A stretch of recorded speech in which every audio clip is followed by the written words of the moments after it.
Because you started to tell us that you grew up in Louisiana, and you've been here for how many years? We've been here for approximately 25 years. Okay. And so you said you liked the culture better in Louisiana. Yeah. Describe to me what that culture is like and how it's a better fit for you. So the culture in Louisiana, and in particular New Orleans, is like, you know, more extreme. Is that everyone, you know, has to have a work-life balance. Whereas here, you just have a work life. And when it comes to springtime, that's when the festivals start. And it's just, you know, every other weekend is a new festival. And it's just something about, you know, here, when you meet strangers on the street, there has to be a reason for you to talk to them. And if somebody isn't winning from the conversation or gaining something from the conversation, it's usually one-sided. But there, you know, just walking anywhere, you just start up conversations, and people are truly interested in what you have to say, even though they're not going to gain anything from it. Yeah. And why does that suit you better? Just because I guess I'm kind of more of an introvert, so I'd have to try harder here, whereas there it's just kind of much easier. It's more natural in having conversations with people and meeting new people. Mm-hmm. So why did you stay here for so long? The jobs are here, like I said. A CFO only makes about $100,000 in Louisiana, and the job market is just, especially now, because of the petrol dollar kind of coming to an end. Louisiana's got really tough times ahead of it until they find another way to bring in the majority of the money. Mm-hmm. And I think natural gas is taking a little bit of a burden off of them, because even Entergy, they make all of their electricity through natural gas, which is the best way to do it because it's the least cost and it doesn't do that much damage to the environment as much as coal and other things. Okay. And so your wife is in finance, right? And what do you do? So I'm in pharmaceutical, and right now I'm a consultant, so I own my own company, and I have a contract with one company. It's a Japanese pharmaceutical, and their name is Otsuka. And so in pharma, there are some companies that will only take a consultant for maximum 2 years, maybe just maximum 1 year, because there's a risk where the person could sue the company stating that I should have been an employee, I should have been getting benefits. And so some companies don't think that's a risk because this is a Japanese company. They're more likely to take on that risk. So they have a lot of consultants, a lot of contractors there. And I've been there for 3 years already. And from what the people that have been there 2 or 3 years longer than me say is, you know, you can have this job as long as you want it. And that's a rarity in the consulting world. And working from home is also a rarity too. Yeah. What do you like about working from home? Just that I can first of all, the commute. The commutes you don't have to. Yeah, you don't have to. You roll out of bed, you don't even have to take a shower. You just get on the computer and you start working. And then, you know, I thought that I needed more interaction with coworkers and stuff like that, but we use Skype for business, not video, just voice. And you tend to just lean on that versus talking to someone face to face. And, you know, with the dogs around me and this gorgeous place, you know, I can just walk outside anytime I want. I can take the dogs for a walk. It's just, when I talk about that work-life balance, it pushes it more to the life balance. And I like that. So the idea that you live in an area that is extremely fast-paced, and you've kind of carved out this world within that world, is that why you've ended up staying here for so long happily? Yeah, I think that has a lot to do with it. Could you blend in with that other world outside? Yeah. Yeah, it's just we choose not to. Yeah. Why not? Just because, especially my wife, when she was working for WebMD, she was going into the city. So she needs time to decompress from the stress of that job, and her having this as an isolator was key for her. But eventually, the commute to the city just grinded on her, and especially during the summer when, first of all, New Jersey transit is horrible, and last summer they had to take down a lot of the more important lines so that they could do work on the Amtrak tracks. And so it was even worse last summer. And she basically, because she had a nice payday for leaving WebMD, she's not ready to retire, but she's not ready to do that still. Right. Okay. So she could have had a job in New York City like that. But we decided that we wanted to make a life change and go back to Louisiana. What was life like growing up? How is it similar to or different than your life now? So I would say it was very different. In Louisiana, it's the sportsman's paradise, so a lot of people spend a good bit of time outdoors and hunting and fishing and being on the water. And we just haven't connected so much with the Jersey Shore here. Why not? I don't know, we tried a couple of times, but it just wasn't the same appeal to us, I guess.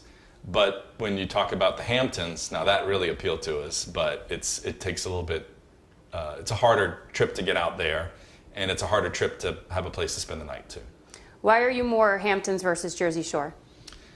I guess it's the beach is better, I guess. And of course there's the draw of, the upscale clientele of the Hamptons too, I guess. And that's appealing because? Just because, we're really into architecture and real estate, and when you go there, it's just another world where anything on the water is going to cost you minimum like $15 million. And anything that's, amazing on the water is probably $25,000, $30,000, or $30 million, yeah. So, and then seeing how they have kind of isolated themselves with the hedges and everything else, there's just a lot of cool things to see and cool people there too. What makes the people cool? I think that it's kind of like a beach town that's related to Manhattan, is the best way that I can kind of describe it.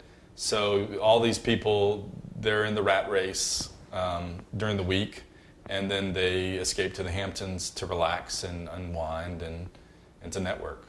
Mm-hmm. And describe to us what life is like for you now, today. So like I said, I really like my work-life balance. So I work hard 8 hours, and during those 8 hours I can still do a few chores here and there between meetings and such. And then after, it's all about decompressing and waiting for the next day to start. And these days we order from Amazon all the time, so you don't have to go out to the store as much. And I'm taking care of my mother-in-law right now, so there's a lot of Marguerite and her mom were sharing a car. We have a BMW i3 that they were sharing. We sold her car just because it was getting older, and so now that she has to go to New Orleans, she took the car with her. So now I'm responsible for anywhere that my mother-in-law has to go. Ah, okay. So lately I've been doing a lot of chauffeuring, her to physical therapy, her doctor's appointments, to get her nails done, et cetera, et cetera. Okay. She lives nearby? She lives in the attic. Oh, no way. Yeah. Okay. She had she's younger. She had a stroke when she was like in her 63 or 65, is a mild stroke. Okay. But we still feel more comfortable with her living with us versus her living on her own. Mm-hmm. Will she also move back to Louisiana? Yeah. Okay. Is she from there? Yeah. Well, she's originally from what's the state that Chicago's in? Oh, Illinois. Illinois. She's originally from Illinois, but when she married or started dating my wife's father, that was in Louisiana. Okay. So she's been, and her father also was a professor at LSU for a little while. So So she did grow up a tiny bit in Louisiana, and then they moved up to Illinois after that. How did you get into your job in pharmaceuticals? So I was a full-time employee. Well, I don't know how far you want me to start back because I was in a different industry before pharmaceutical. Do you want me to tell you about that? Or What no? I want to know is what about you likes what you do? Why are you attracted to what you do? Okay. If that helps at all. So when I came to New Jersey, I was working in the telecom industry, and I was working for WorldCom, and I was working for MCI before WorldCom bought MCI. And so WorldCom was cooking the books, and everyone was trying to keep up with them laying fiber in the ground, and they pretty much ruined the whole industry. And so I had to figure out a new industry that I was going to do.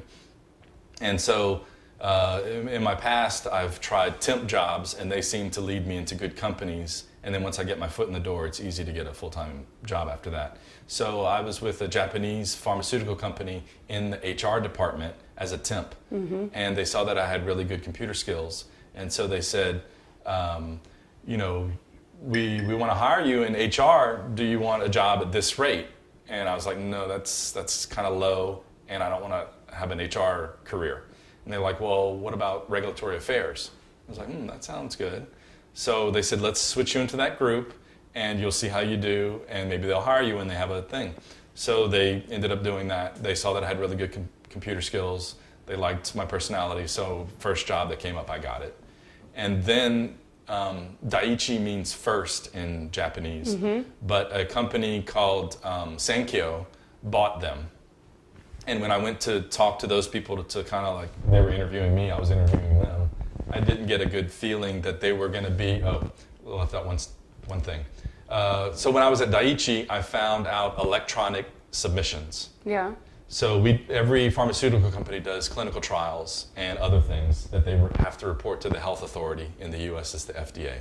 And so all of these documents that they send are electronic now. Whereas before, there would be literally multiple 18-wheelers full of paper that would have to go to the FDA. Yeah. And you figured out electronic submissions?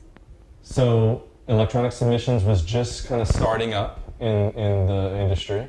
And so I was able to learn a little bit from this company that I was in that was wanting to go electronic. And then I went to a company that was already doing electronic submissions. Okay. So when I was there, I was doing mostly Word formatting. So there's a step where you have to format the Word before you can publish it. Yeah. And so I was doing that step. And then eventually I became a publisher. And so I was at Forest Research, which is in Jersey City, for about 12 years. And I learned the majority of my electronic submission skills there. And then they were bought by a company. And so eventually I was laid off because I was one of the more higher, making more money, so they let me go. And then I went into contract work, and I was a publisher for a little while. Then I went to Stryker. Do you know what Stryker is? They do a lot of medical devices. Oh, okay. And one of their strong points is the spine. And so they put bolts in the people's spine so that they can walk again. And so I got into labeling with them. And then the company that I work for now, I had a friend that was over there, and he's kind of doing what I'm doing. And they were looking for someone, but there's no benefits. So it's difficult to get someone that already has benefits. Or you have to pay for your benefits, which is a big expense. Since my wife has benefits, it was a good fit for me. And so I incorporated my company, and I started working for this company. And I think my best assets are that I did the job, and so I know what the business needs. I've worked with IT a lot, so I know how to speak IT. So I'm in the space that's between the business and IT. Oh, okay. I make sure that I know what the business wants. I document it into specifications, and then I give it to IT. I say, this is what we want, build it like this. And then once they build it, I test it to make sure that it's good for them. And then finally the business does a user acceptance testing, and then the system goes into effect. What makes you good at what you do? So I think that my personality, very patient, and I can handle stress, and I don't get afraid, and I can I can make good decisions under stress, and my ability to learn applications and technical things quickly. Mm-hmm. So when I asked you what life was like, you said you work hard, about 8 hours, and then it's all about decompressing. Mm-hmm. What do you do to decompress? So typically, fetch with the dogs is always good. Taking a walk With the dogs is good. Running on the treadmill is good. Taking drives, leisurely drives, that's good when it's, as long as there's no traffic. And we used to have a Audi R8, so I that was a real fun. Pardon? Oh, that's okay. Yeah, yeah. Sorry. Running directional,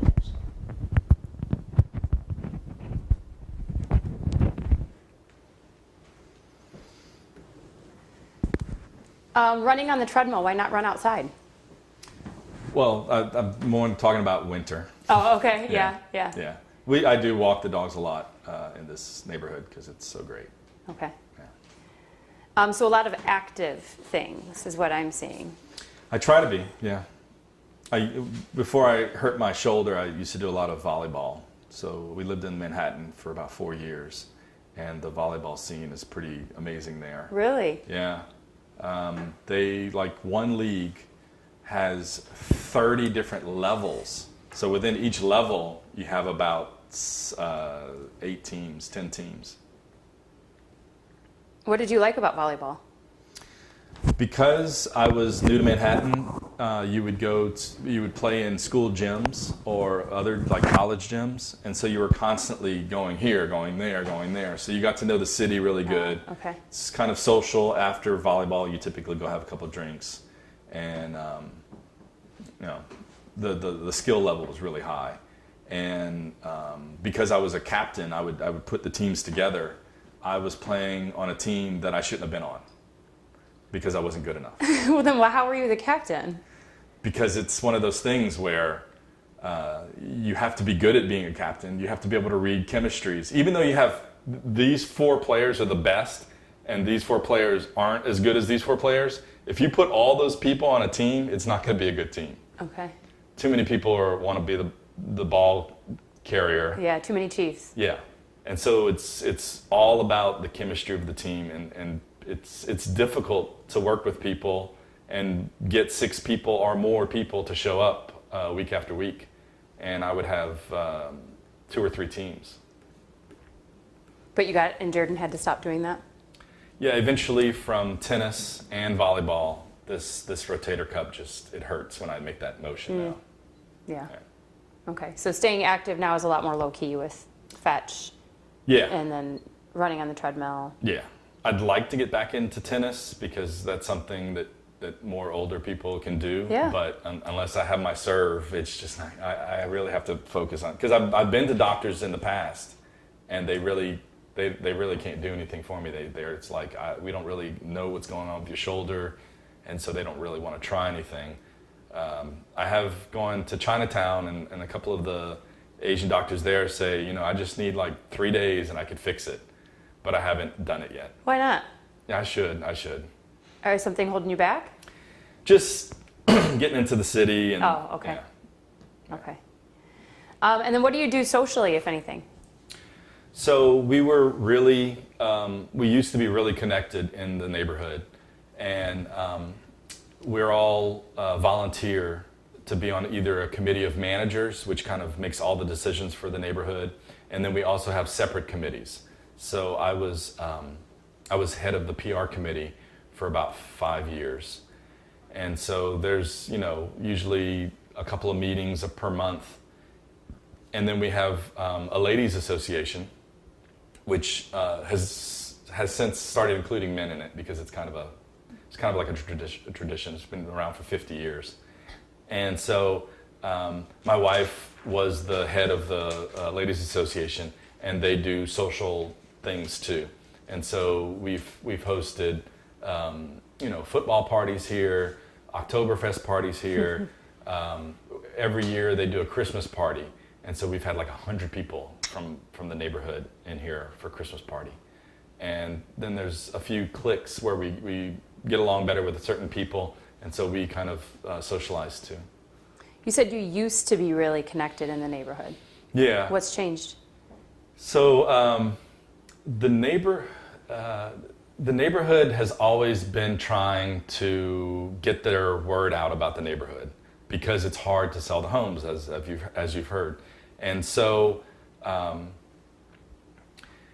think that when we came in here, we knew that it would be hard to sell, but we said the place is so beautiful. It just needs, some renovations. The roads used to be pretty bad. Okay. We spent something like $4 million on a road and sewer plan. Wow. And because we're private, the town wouldn't pay for it.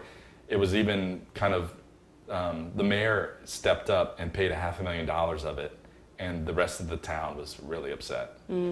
And so, I would come up with suggestions like you need an Empire sign, like a condominium has a sign that's at the road that says such and such condominiums. That's how you get people to want to come in and see it. Yeah. And they were like, no, we don't want a sign. So it was a thing where me and my wife would come up with suggestions. Hey, let's do this. We think that they would do this. And some of the things they did take on, like open houses. I was the one that turned the tide on open houses. And but the sign and other things they would not do. And so eventually it just got to be where you kind of get used up because you volunteer too much. And so then you kind of sit back and say, and when I started my company is when I kind of pulled back. And I said, look, I need to focus more on me and not on this place so much. And so that's when I kind of pulled back. And at the same time, we were also starting to plan the move, which has taken us a few years. Do people tend to listen to you, or are you a person that kind of has to work to get attention and for people to react? Yeah, because I'm an introvert, I typically don't just spout off constantly. So when I do talk, most people listen because they haven't heard me speak before. Oh, okay. So so that sometimes gets me heard, but usually, and this is kind of similar with volleyball, where I'm not a 6-foot guy, but I am quarter Asian, and I think that I can jump a lot higher than most people can, and so people don't really look at me and say he's a great volleyball player until they see me, and even though they see me for 5 minutes, it takes a little bit longer than that, and so. I feel that once someone gets to know me, then yes, they do listen more to me. But sometimes because of my introvertedness, it takes a little bit. I guess I grow on you like fungus, right? Okay, so let's talk about some of the other things that you said that photography is a big part of your life, right? Yeah. You didn't mention that when I said, what do you do to decompress? Yeah, so for a while there, I was doing the formatting at Forrest, and I was kind of sick of my job. I didn't see a path out. Okay. And so I had a friend from high school from Louisiana who moved up to this area, and somehow we ended up finding out that each other was here. And so we connected, and he was an interior designer, and he was trying to start his business, and he was in New Jersey, and eventually he moved into Manhattan and worked underneath a superstructure concrete guy. So this company, builds the concrete structures for the superstructures, and then they were hoping to bring in an interior designer so that he could get further into the building than just the concrete. And so he said, I need some help. You could do the photography. You could help me build my webpage. You could even help the guy build his webpage because he hasn't done things like that. And so I was looking at it as I have a house that I need to redo, and it's very difficult to get paid for photography. You basically have to do weddings. Right, yeah. To make a living. And so I was like, look, I need building supplies, and I want to use his rates. So we did a bargain, or we exchanged services with no pay. so that I would work on his marketing needs, his photography needs, his website needs, and they would, whenever the time came, they would just, you know, give me their I guess you would say checkbook or whatever. They would give me their accounts where I could order stuff through their accounts. And it was kind of difficult because he had relationships with concrete companies that were in Manhattan. He didn't have too many that was with New Jersey, but he ended up coming through. We had a lot of window work that was done. And so when it came time to get the windows, the guy picked up the phone and called the president of Pella and said, "This is my guy, I want you to take care of him." And they basically gave us like windows for like, you know, it was like 65% off of all the windows. For really good windows. Yeah. And those windows behind you, even though Pella doesn't make lead glass, we had them install Pella windows with no dividers, and then we had a guy come in and he put the lead glass on it. Oh, okay. Yeah. So I ended up making out really good on the windows and a couple other things. And but like I said, it's really, everyone thinks they're a photographer now because of iPhones and such. And so it's very difficult to get paid. And eventually I did find my way. And so I haven't done photography that seriously probably in 3 years.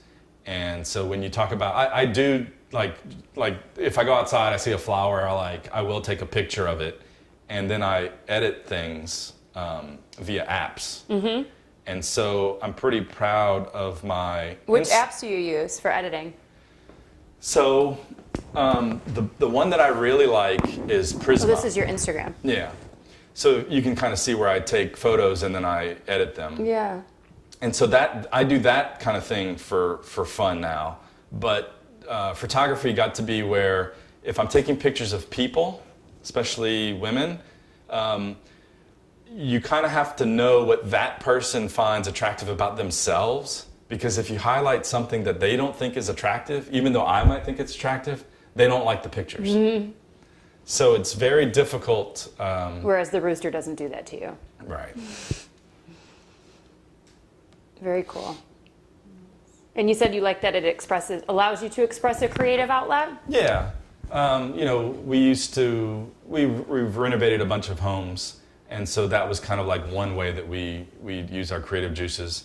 And you know, my wife we redid this home about 5 years ago, and so she's kind of been missing that creative piece in her life, and so she was even thinking about, you know, flipping homes on the side just to get that creative juices flowing a little bit more. But so I like that, and I like photography and messing with the photos. So talk to me about this. This is obviously with the home and the attention to detail and the decision to do a massive renovation. Who's the driving force behind this? Is this you and your wife? Like, I think it's a little bit of both of us, but when you talk about attention to detail, it's my mother-in-law is an ex-interior decorator. okay. She's really good with colors. I think that's one of her best assets. And so I think that the two of them are most responsible for the level of detail that's around here. But I also have an opinion and about a lot of things. And so, yeah, sometimes me and my wife are opposites mostly. How so? She's an extrovert, I'm an introvert. She's more about numbers, and I'm more about my artistic side. What do you mean by that?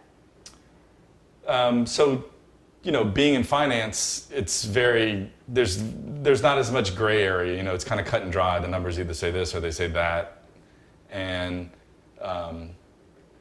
so she's kind of more tied into not that she doesn't think out the box, but she's just, because she's in finance, she has to think about other people's opinions and other people's priorities, and whereas I just like to kind of disrupt things.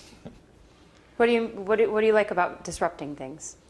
Just that if something is stale or isn't exactly what people want out of it, instead of just letting it be that way, I like to just blow it up and just see what happens. You know, I think that you know, I'm sorry to bring politics up. Okay. It's it's one of these things lately where it's You can't get away from it.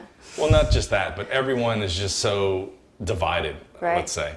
But, I don't care for Trump as a person, but he definitely was a disruptor. And to go along with Hillary again, I just thought that's silly. It's pointless. We've already been there, done that. Let's get a disruptor in here and let him break some stuff and see what's really important, And so that's kind of where I'm coming from. Can you give me an example of a decision you've made where you feel like you've been a disruptor that kind of shook things up? Yeah, I think the purchase of the X5 hybrid was kind of a disruptor. When we were looking for our next car at the time, I wanted to be green. I wanted to be on the cutting edge of technology, but the manufacturers, except for Tesla, were trying to shove you into their ICE engines, cars. And I went to BMW. I was telling them that I was looking at the Volvo hybrid, and they didn't even Which speak. one? The XC90. Okay. And they didn't even speak up. We have an X5 that's going to be a hybrid because it wasn't sitting on the lot yet. And so Oh, and they wanted to sell you now? I had to kind of push the topic. And then finally we figured out that there's an X5 coming that's in hybrid. And because we've had so many BMWs in the past, it would make more sense for me to stay in the family versus going to a new brand. And so finally we figured out when they were coming in, and we could wait. And so I was one of the first people to get an X5 hybrid. We're going to talk a ton about that, but separate from vehicles for now, thinking about how you tend to approach purchase decisions as a consumer in general, how would you say you usually go about that? Oh, any type of large or semi-large products, you go to the internet and you do your research. You don't just look at reviews of people who are critics. You look at people who have the thing, who are everyday people. You look at message boards. Are you a heavy researcher, Yeah, or do you tend to heavy. move pretty quick? No, I'm heavy. Typically, I'm a heavy researcher, and then even though you do settle on what the thing you're going to buy is, then there's probably also options above that. So then you have to research those things. Yeah, I'm a big researcher Why?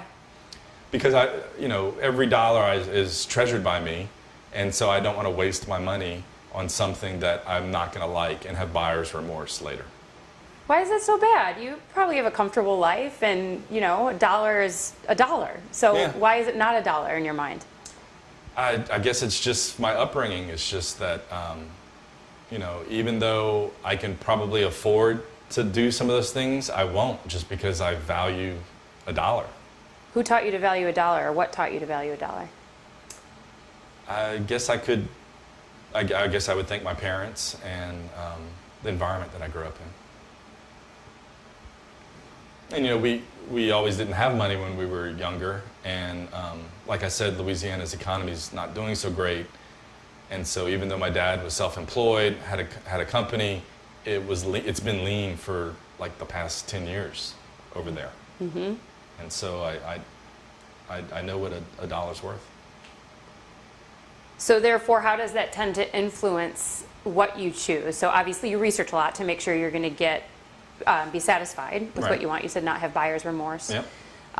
But how else does that influence your choices?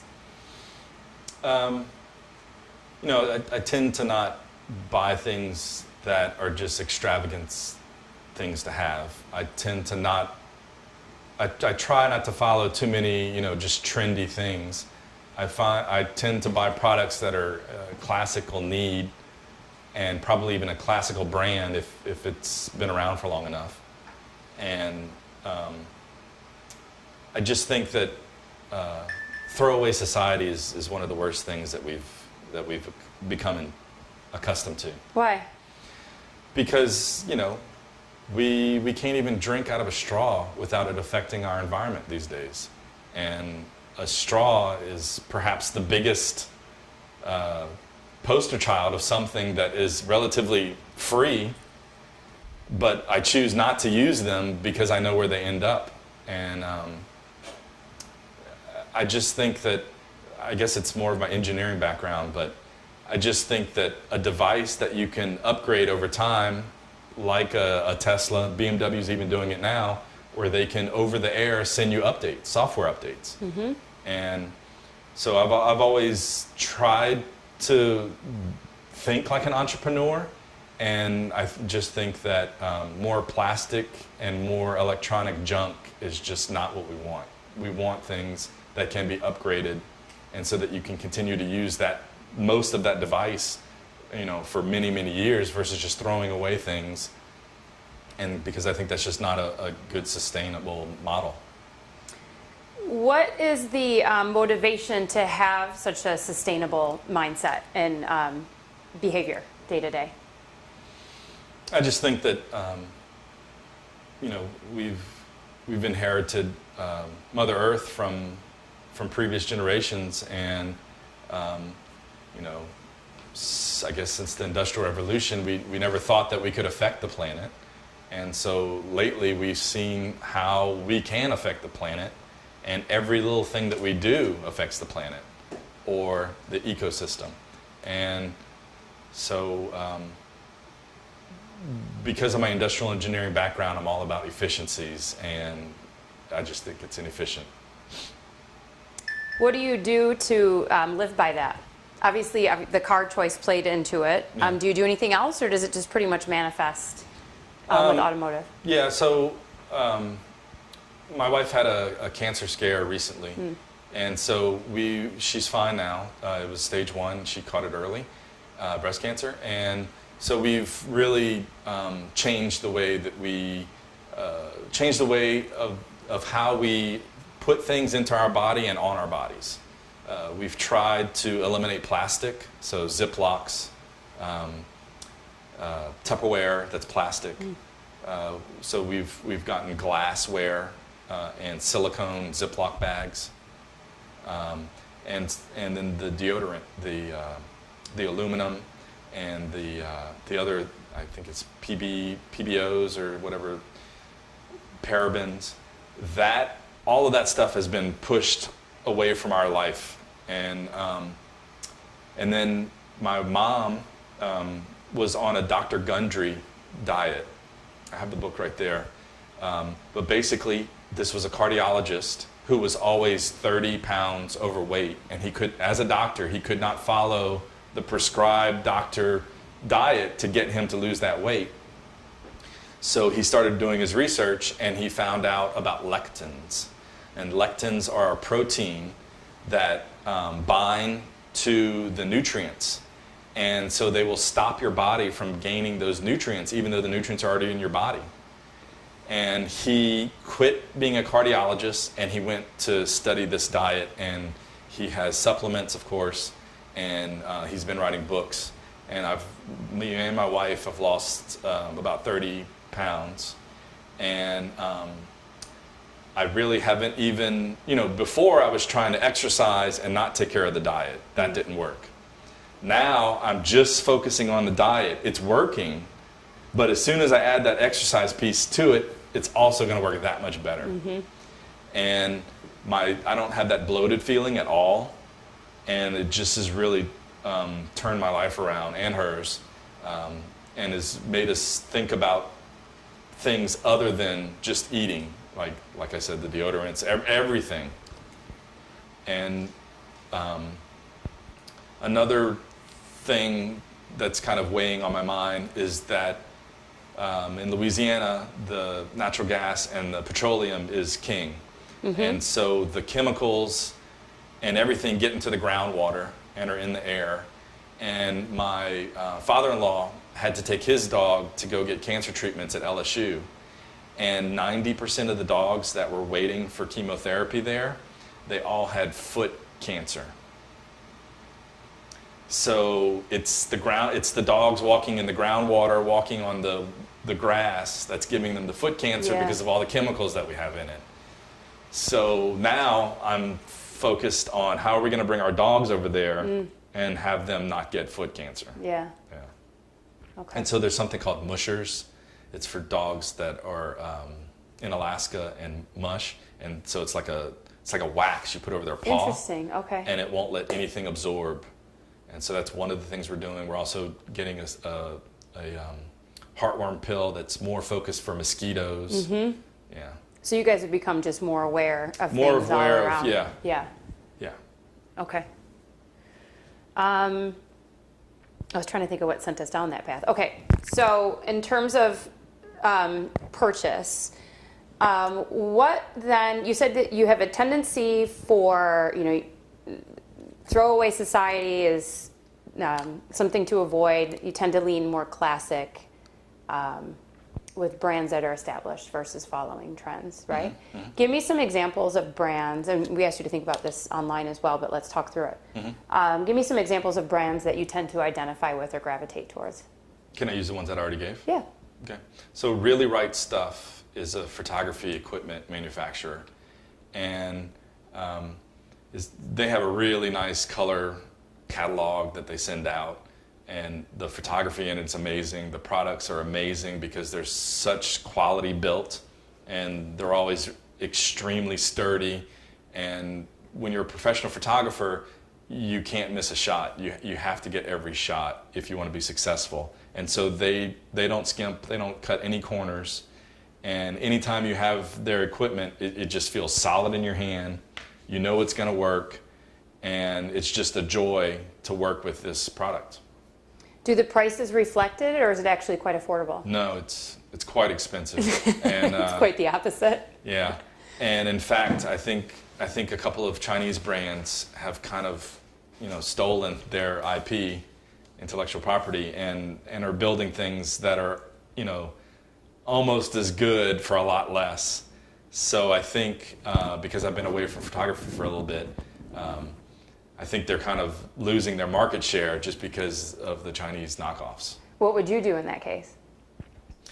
In that case, I would probably stick with the brand, but I guess I'd have to see what the price difference was, mm-hmm. because everything in photography is expensive. Mm-hmm. So any discount you can get, you try to take. Okay. So I would have to see if the quality's there and if the price is really that low. What other brands? So I really like a sock brand that my wife introduced me to, and I'm gonna have to look at the brand again.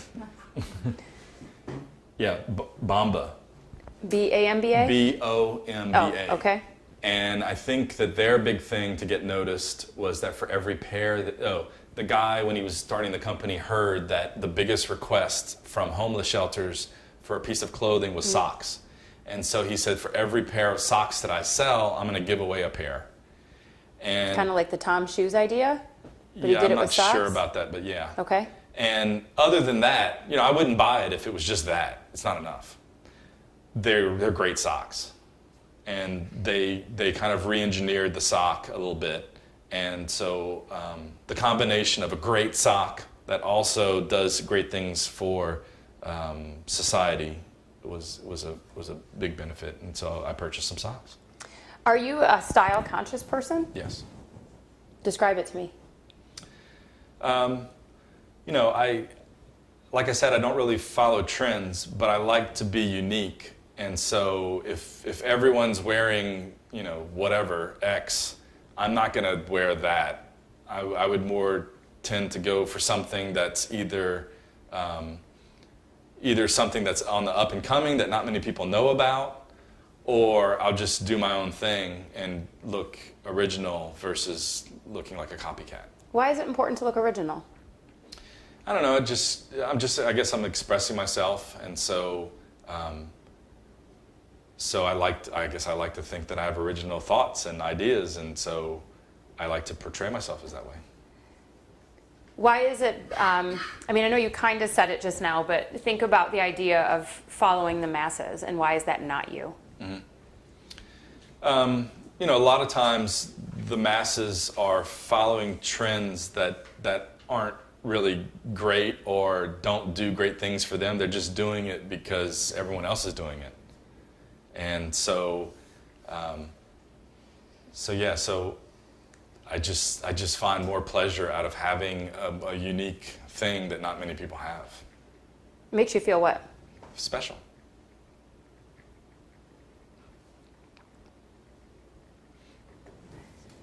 So help me understand how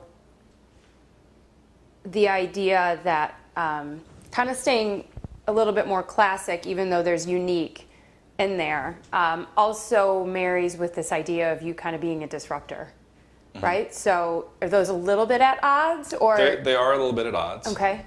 When I say classic, I'm more saying things that have already been, I guess, tried and true. Okay. Is what I'm kind of getting at. So some new things haven't quite perfected their thing yet. And so usually you want someone that's perfected their thing, like the 911, Porsche 911. Okay. It's an evolution. You know, they're never going to revolutionize the 911. Right. They're just making it better each year, and that kind of dedication to we had a good thought way back then, and we've stuck to our thoughts because they were good ideas then. They're good ideas now. So let's just continue our DNA. And this idea that when you feel like an original thinker, and if you kind of feel a little bit special, do people comment on the choices you make or the things that you wear? Yeah, not all the time, but a good portion of the time, yeah. Like, give me an example. You know, just if I wear a shirt that's kind of, you know, out there, especially for a corporate environment, but it's a cool shirt, it has you know, an interesting pattern. People are like, "Hey, I really like your shirt." You know, it's not going to be the traditional lines or plaid, but they appreciate seeing something new. So, and I feel good showing them that there's something else out there. Mm-hmm. So it's kind of nice to get noticed. Yeah. Yeah. Okay.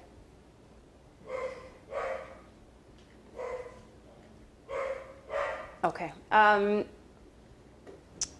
Would you be... Well, let me ask you this before I ask if there's any other questions before you show us around a little bit. When you had mentioned the Really Right Stuff, mm-hmm. the photography equipment, mm-hmm.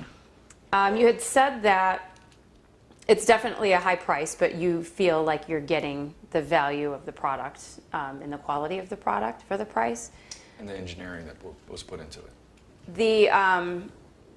Are you a person that then does tend to gravitate towards, because then you also had said that you very much appreciate the value of $1, mm-hmm. right? And so are you a person that tends to gravitate towards the higher priced options of those that are available to you?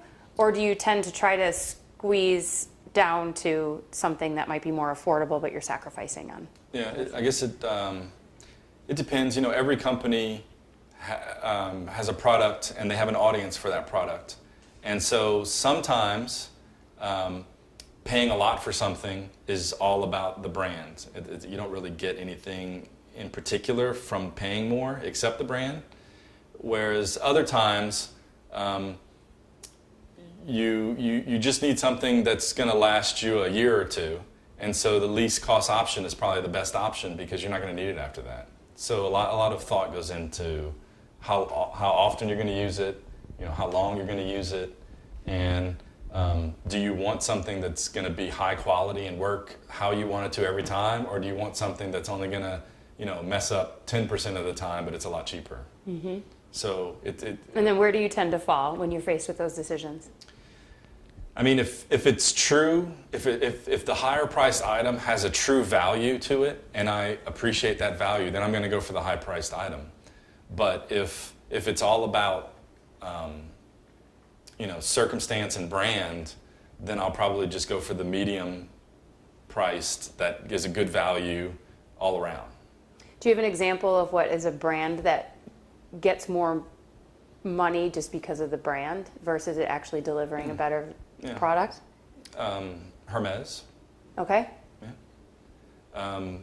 My wife is addicted to a orange vert, which is kind of a musky and they're one of the few companies that have it, and it's a really good scent, and so, you know, we'll pay the premium to get it. But when you go into their store and you're looking at, you know, $500 silk scarves, $700 silk scarves, it just, I would prefer just to go to a different store and buy a $100 scarf that's almost just as good as that one. Yeah. There's a lot of perceived value in the brand and the prints that they put on them, but I don't find value in those things. Yeah, but then don't people notice that you're wearing a Hermes scarf? But it might send off the wrong perception too. What is that wrong perception for you? That they waste money, that they're posing, that they're wanting you to see that they have that scarf on. And that's not you? That's not me, no.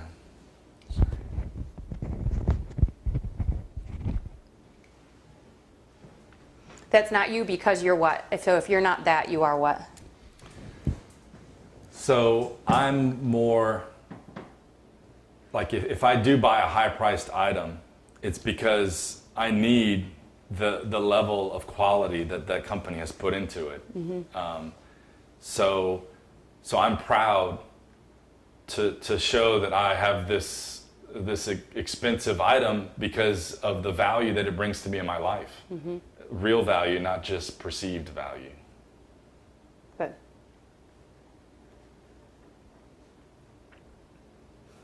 Okay. I'm going to take a second. Is there any questions that you have before? Oh, go ahead. I have one. Good. Since we talked about sustainability and you now care about eliminating plastic and such, can you think of buying or bringing vegan material to your life now at home or at your car? You said bring a vehicle material? Vegan material. Yeah. Okay. Vegan material.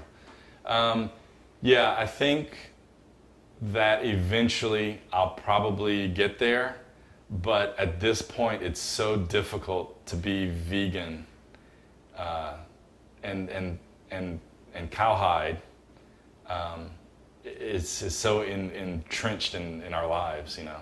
But eventually I probably will get there. Why do you feel like it's a transition? Like, talk to me about why it's not something that you could say, okay, I've eliminated plastic here. Why is it hard for you to eliminate it here? Yeah, I have to have protein with every meal. So I'm not one of those that can just go vegan. I think that, you know, there's a big push right now to show that the gorilla, you know, is the strongest animal, but he's vegan, you know. But then you see people who are vegan or vegetarians, and they don't look so healthy. And so they're not the gorillas? Right. Is it that they're not getting all their vitamins in the food that they've chose to eat? So what is the disconnect there? Why don't all vegan people look really healthy? And it's probably that there's a happy medium point, you know. You can't go all vegan and be healthy. Maybe, I don't know. Can you? I don't know. Could you envision the car being vegan, the interior?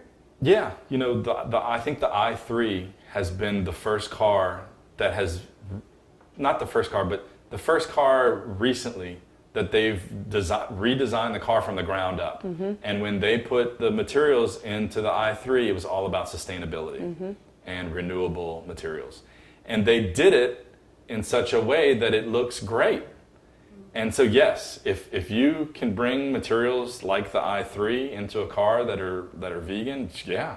I think the i3 is one of the best interiors I've seen in a long time. Could you envision that type of a direction, maybe not specific to i3, but if you take that idea, could you see it in the X7 or no? Yeah, I think that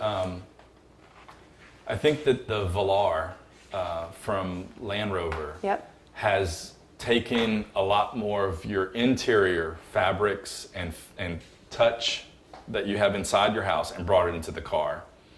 And so it's very refreshing when you get into a car like that, where you're seeing a lot of design that's in the home, and it's trying to stay away from the design that's typically in cars. It's very refreshing.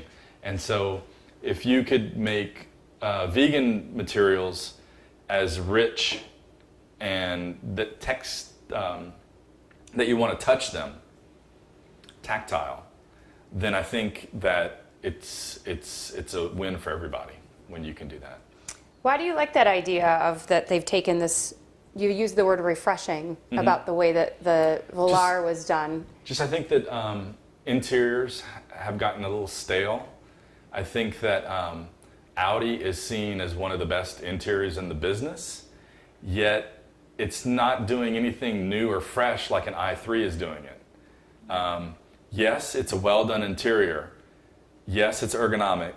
Yes, it looks pretty good, but there's nothing that's groundbreaking going on in that interior. In the i3, it's groundbreaking. And the car is quite old. I think it started in 2013, and the interior still stands up today. So you'd be eager for something that kind of heads in a different direction and the vehicle of the Yeah, X7 I think side. all car interiors have kind of become stale. And even the ones that do it good, like Audi, they're still stale. Yeah, and I think the Velar is a great example of a company that has gotten out of that stale, but it's with furnishings that are like the house versus you're talking about a vegan, which I think more like the i3. So for you, is it more about the idea of sustainability, or is it more about the idea of refreshing the design? No, I think both. I think sustainability is really important to me and to my family, and also going in new directions with the car, I think is really needed. It seems like if we wouldn't have started doing electric cars, that cars in general would be very stale, very stale. Like they've done it all already. They're having to do crazy things to be able to say, you know, this is a new improvement, enhancement in a car.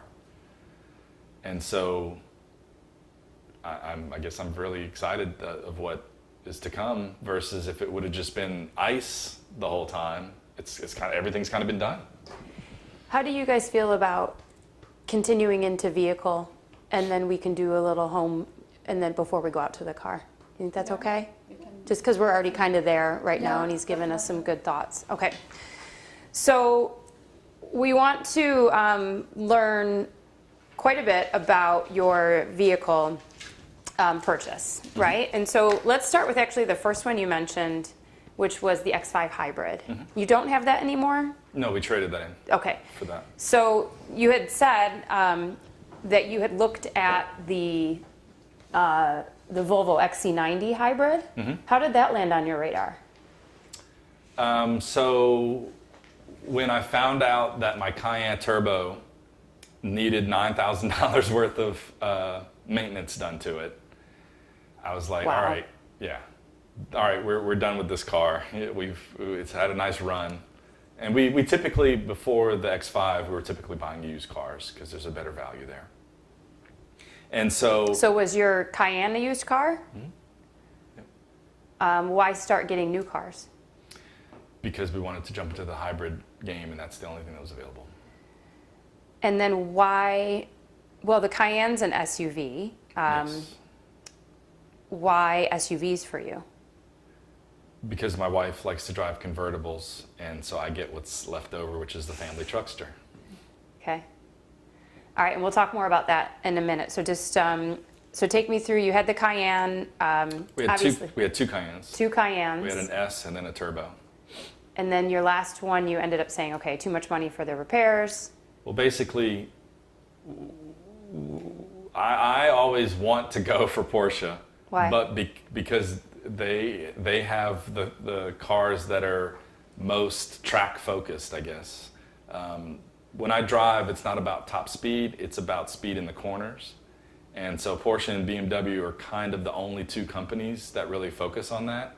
Everyone else kind of forgets about corners, or Lotus, I guess, is also a good example of someone who really likes corners too. And so I forgot where I was going. You had the Cayennes, and Yeah. I said, why Porsche? And you said because they care about speed So in the corners. basically what we've determined is that every time we brought the Cayenne in for a maintenance, we were leaving with a $2,500 bill or more. And so we wanted to stay with BMW because they had the maintenance included, and really that when it comes down to it, that's the beauty of BMW, is maintenance is included. And when you compare the prices, that is what really, pushes you to a BMW versus a Mercedes or a Porsche. So then when you went to decide you're not getting another Porsche, how was the XC90 even on your radar? Because I was wanted to go on the bleeding edge of technology. I did not want just an ICE car. I wanted something that was, I'm getting rid of a Porsche Cayenne turbo. I want something that's going to excite me almost as much or more. And so, I went looking for alternatives to traditional SUVs, and the Volvo was the first thing that popped up. And I really liked that it was supercharged and turbocharged, and they had the hybrid. And they were also considering doing a Chinese version of it where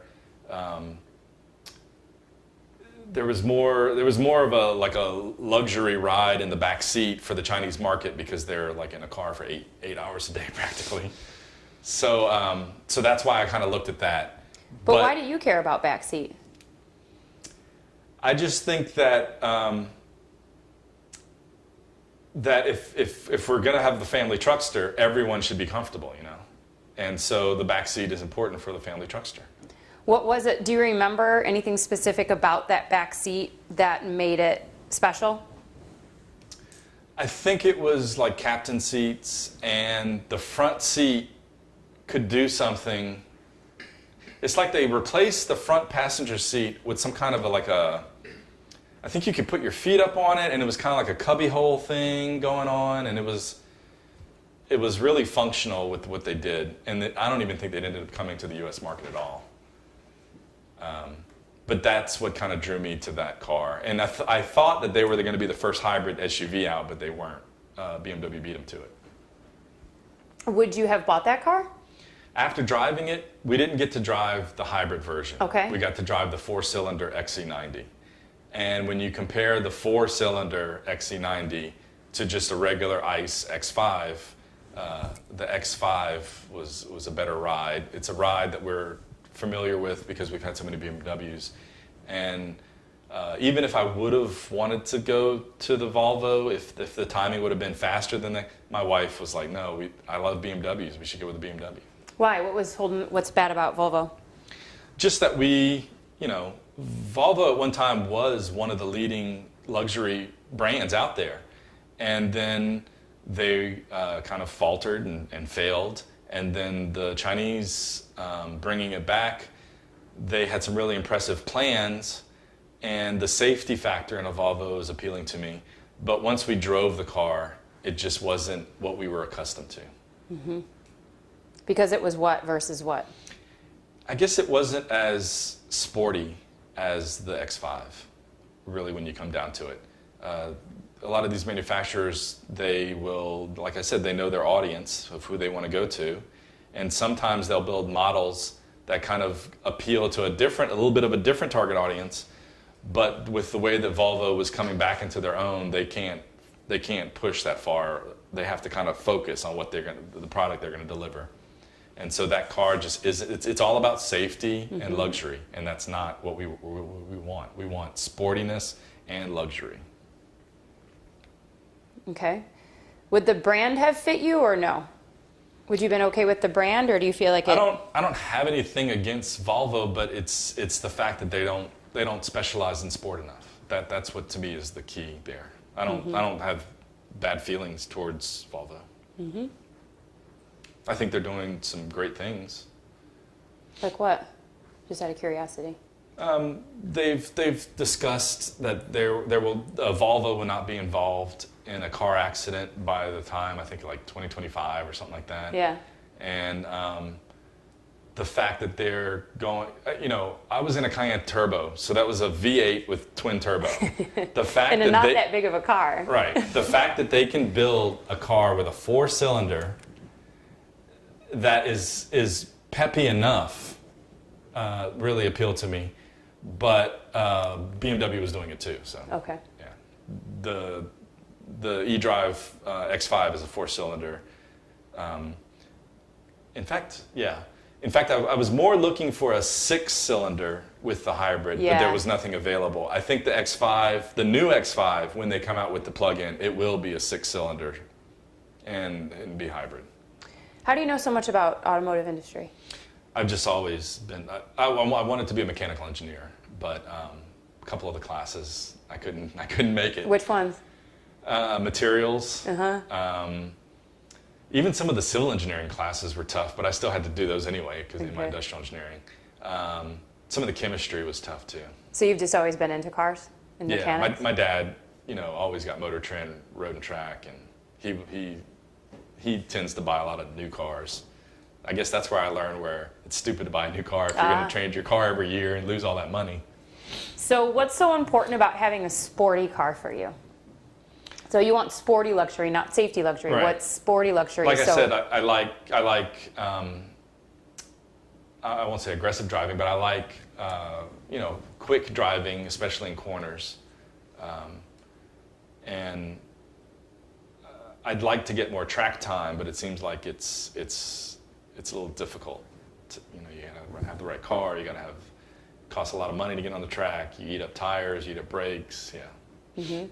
That's a definite pastime of yours. You put that in the online portion. Yeah. Right? Yeah. No, we went to Vegas. I've done the freebies where BMW has a day where you go out and you drive a X1 or something on the little track that they've done. We've done that already. We liked it. We wanted to do more of a learning how to race, but we haven't done that yet. But we have gone to Vegas and we did exotics around their smaller track. Mm-hmm. And so we've definitely dipped our toe in there, and eventually we're going to get serious race car training. Oh, really? Yeah, Who's yeah. we? Me and my wife are both car people. Oh, really? Yeah. Okay. What do you like so much about driving quickly around the corners? I guess it's just like, can you go that fast around the corner type of thing? Like, can you control the car dynamics to go faster and faster around a corner? And BMW and Porsche can do that. Yes. Especially, you have to option the cars the right way. And do you? Yeah. So in a Porsche, my Porsche Cayenne, I searched far and wide for a car that has Porsche dynamic chassis control, which not many SUVs have that. And I ordered the dynamic package on the X7 for the rear steering because it's such a big car, and because you can go on a figure 8, 60 miles an hour, and there's no body roll in the car. It's pretty amazing. And then you drove the XC90. It fell off your radar, even though it wasn't quite the one that you were looking for. Mm-hmm. BMW came out with the X5 hybrid. Mm-hmm. Why was that the one you chose? Because we were such BMW fans, and it was coming out right about the time when we needed the car. I have a question. Mm-hmm. Actually, I've obviously had questions the entire time, but this is a specific one. You don't like to do what a lot of other people do, mm-hmm. but you drive a BMW. Mm-hmm. Don't a lot of people drive BMWs? Well, you have two types of BMW drivers. Okay. You have the ones that want the brand, and you have people that drive them because they're great. They're the ultimate driving machine. Okay. And so, yeah, I think half of those people are driving it. Oops, sorry. I think half of those people are driving it for that reason, but I'm driving it for a different reason. Okay. And Mercedes tries to put sport into their cars. Yeah. But when I brought my wife to go test drive an SL 500, the guy was like, "You ruined her." He's like, "What do you mean? You let her test drive the M3 first. Yeah. It's not going to be a fair fight." Right. Why not? Mercedes can do it too. Mm-hmm. They just choose to focus the car on a different customer. Mm-hmm. Did you choose any other Or did you shop any other cars before landing on the... We shopped the Volvo, we shopped Land Rover. So we shopped... Which Land Rover? Oh, the Range Rover. Range and the Sport. And how did those fall off your list? In my opinion, Land Rovers are more of a poser car. Yeah. If you drive off-road, yes, you should probably get a Land Rover. If you're not driving off-road, it's a complete waste of time because the thing is just going to be in the shop most of the time anyway. The electronics is horrible. They do look, they look the part, but the Range Rover Sport, it's a tiny car. I don't like how it really rides because it's geared for off-road and for speed, which don't really match too much. So I just think that people who buy Land Rovers, it's like a Hermes scarf. Okay. And the cars are way overpriced too. But they're trying to fix that with, like the Velar is a car that they've kind of fixed the price and they've kind of made it much more appealing to women, I think, when they brought some of the home decor into the cabin. Mm-hmm. And then you decided, how long did you have the X5 Hybrid? It was a 2016 model, and we bought a 19, so almost 3 years. And why then did you choose the X7? So right as my wife got her job, we knew that we were going to have to drive down to Louisiana. So it would be my wife, my mother-in-law, and 3 dogs. The X5 wouldn't make it. And we think that we need to haul a trailer behind us because the moving company won't take anything that's worth more than $3,000. The insurance doesn't really work out. Okay. So we're probably going to have to tow a trailer that has all of our artwork in it. After talking to the guy, we think that he might have a way to get around some of that. We might just have to buy some extra insurance. So I'm not sure if I'm going to be doing the trailer, but we definitely needed the extra room to be able to move us all comfortably down. But that's a moment in time, right? So why need that size vehicle for after you get there? Yeah. You know, my family's in Lafayette. The other car is the i3, which won't even really make it to Lafayette. So we need 2 cars, one that fills one purpose and another that fills another purpose. What is the purpose? How would you articulate the purpose of the X7? It's a highway cruiser. Didn't you say something about, did you say family truckster? Or Yeah. Did you say that before, or am I making that up? No, I said it a few times. Okay. So yeah, it's going to be the family truckster for long trips. Okay. So because I work from home and I don't have to go out that much, it'll probably, and the roads in New Orleans are horrible. So you kind of need an SUV just to be able to pass them because there's potholes everywhere. And in some roads, they've just given up and they just put a bunch of shell on it. Oh, wow.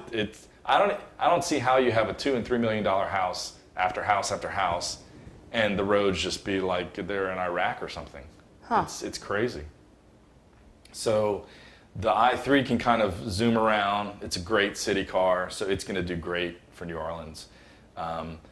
And because of the shorter distances, my wife's only having to charge like once or twice a week. And so it's going to be great for our errands and everything like that. And then With the i3? Yeah. Okay. And then whenever we want to go to Lafayette, whenever we want to go to Brobridge, whenever we want to go to Baton Rouge, whenever we want to go to Florida, we'll be taking the X7. And how did the X7 even land on your radar? We needed a bigger car than the X5. And What was the trigger for that? When did you realize that the X5 is not going to make it in terms of bigger? Whenever we knew that we had to drive down to New Orleans. Okay, so that was the point? Yeah. That life well, like changed? we've done a couple of trips in the X5 recently. We did a trip to Key West, and we did a trip to go check out Lake Michigan because we found an area where Lake Michigan kind of looks like the Caribbean. And so we took dogs on both of those trips, and so we know how the dog situation is. And when you add one more person to that equation, that means you need another row. And the X5 with the third row is pointless because there's no knee room in the third row. And we need a little bit more cargo room after the second row. And the X7 checks all the boxes. And X7, obviously you knew you needed something bigger, but how did you even know X7 existed? I think the TV commercials were just coming out. Okay. And so I think the first place I saw it was on TV, and then once I saw it on TV, I went to the internet. And had you leased or bought your X5? No, we don't believe in leases. Because? It's basically like renting a car. You know? You don't have anything to sell after you're done. So financial choice-wise, you purchase. And then... But I will say that if I was to get a hybrid next, I would probably lease it because the technology is a stopgap. So I don't want to be stuck with that technology at a certain time. Because where? It's headed where?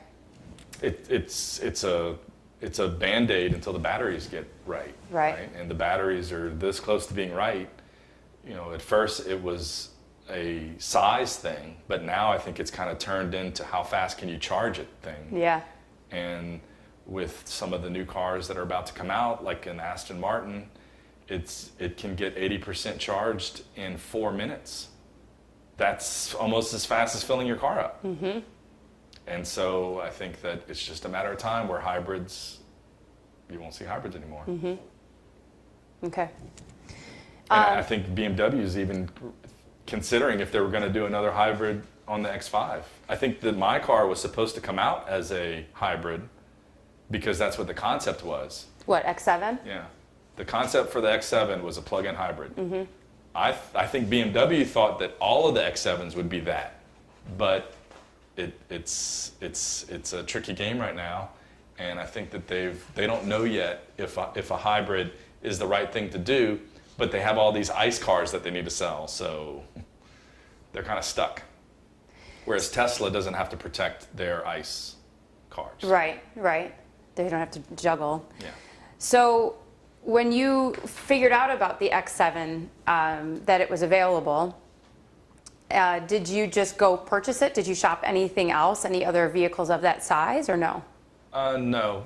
I know what's out there because I keep up with it. And so we wouldn't have gotten rid of the X5 if we wouldn't have had to do the trip. We both love the X5. It didn't compromise the speed too much. I don't know how they did it, but the 4-cylinder, it's not leaving me wanting. When I have battery charge, the little bit of turbo that the battery provides is good. And then the turbocharging of the 4-cylinder has 240 horsepower, which was the same as my 97 M3. So I thought stepping down from the twin turbo Cayenne to a 4-cylinder was going to be painful, but it wasn't. And I was getting 700 miles to a tank of gas. Wow. To me, this is the best of both worlds. Yeah. And so I thought that I wanted a hybrid X7, but none was available. And so because we have an i3 now, Right. I'm okay to get the ICE back in, especially if it's the V8. What do you mean? Why do you feel like it's okay to have the V8 if you have the i3? Because I don't see hybrids as being around for a long time. And we already have our green car in the in the i3. So it wasn't as important to have a green car with the other car. Okay. Kind of balances it out a little bit and justifies it. And since we traded in the X5 and the Audi R8 in on the SUV, we've kind of turned our X7 into our sports car. Yeah. How do you qualify the X7 as a sports car? Because it has a dynamic handling package where I can go around, a complete circle as fast as I want to. And it has the V8 with 400 and something horsepower. And so when I press on the gas pedal, it's going to go. So it's both speed, but it's also maneuverability, handling. Yeah. Is what you kind of said first, actually. Okay. The typical usage of your X7, So, okay, let me just clarify. You didn't look at anything else before it was just X7, No, I kind of know right? what's out there, and to me, we mainly stick to German cars, and Audi. I don't really like the 8. Why? It looks too wagonish, and even the one before it, the A8, I didn't Are like you that thinking one. Q, by the way? I'm sorry, Q8. The reason I don't like the Q8 before that one is because it looked like too big of a car, which is weird because I like the size of the X7 now. But I didn't really like how the Q8 drove before the redo. Okay. And then I even drove one when I brought the R8 in. And again, it's too, even though I like station wagons, it's too wagon-like. And they're also trying to, they don't really have an 8-cylinder for the A8, I mean the Q8 right now. So you're kind of stuck with this inline 6, and it just doesn't have enough get up and go in it. Okay. Give me an idea of how you're using the X7. So I heard how the intent is to use it with the Move, Right. Right? But how are you using it day to day? What's like a typical journey like with that car? So a typical journey recently would be either I put all the dogs in the back and go to a vet or go to a groomer, and I got the captain seats in this car, but you can push the armrest up, and so the dogs don't. They want to come over, but they're respecting it, and there's enough room back there for all 3 dogs. Whereas the X5, for long trips, we were doing a hammock in the back, in the second row. And then we would put all of our luggage in the back. So you'd have a hammock second row for the dogs, and then behind that would be your cargo? Like would you have the 3rd row up or down?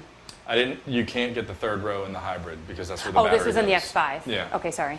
And so when we go to New Orleans, it's going to be mom in the second row, and the 3rd row is going to be pushed down. Well, I haven't quite considered yet. I might try to use the hammock on the 3rd row and have the seat up and do the hammock. But with the 3 dogs, I don't think it's going to work. There's not enough width. Okay. So I think I'm just going to put the seat down and let them have that whole area. And then all of our bags and everything would then have to go in the trailer because I don't even think we could fit everybody plus the baggage within that car. Or if I don't do a trailer, I would do a rooftop thing. Okay. Does the 2nd row and 3rd row get used day to day on the X7 or not really? Day to day, not really. Yeah, it would be where all 3 of us are going somewhere where we would use the 2nd row. And traditionally, we're not going to be using the 3rd row because we don't have kids. But if we ever have more than 4 adults, it's going to be really nice to have that other row. And I'm not going to feel too bad putting adults back there for short runs because it's quite comfortable back there. Is it? Yeah. Did you test that out before Yeah, you got it? definitely, yeah. Okay. Is it working out big enough for you? Do you want bigger at all anywhere or no? No, I think that they really thought about the size of the car.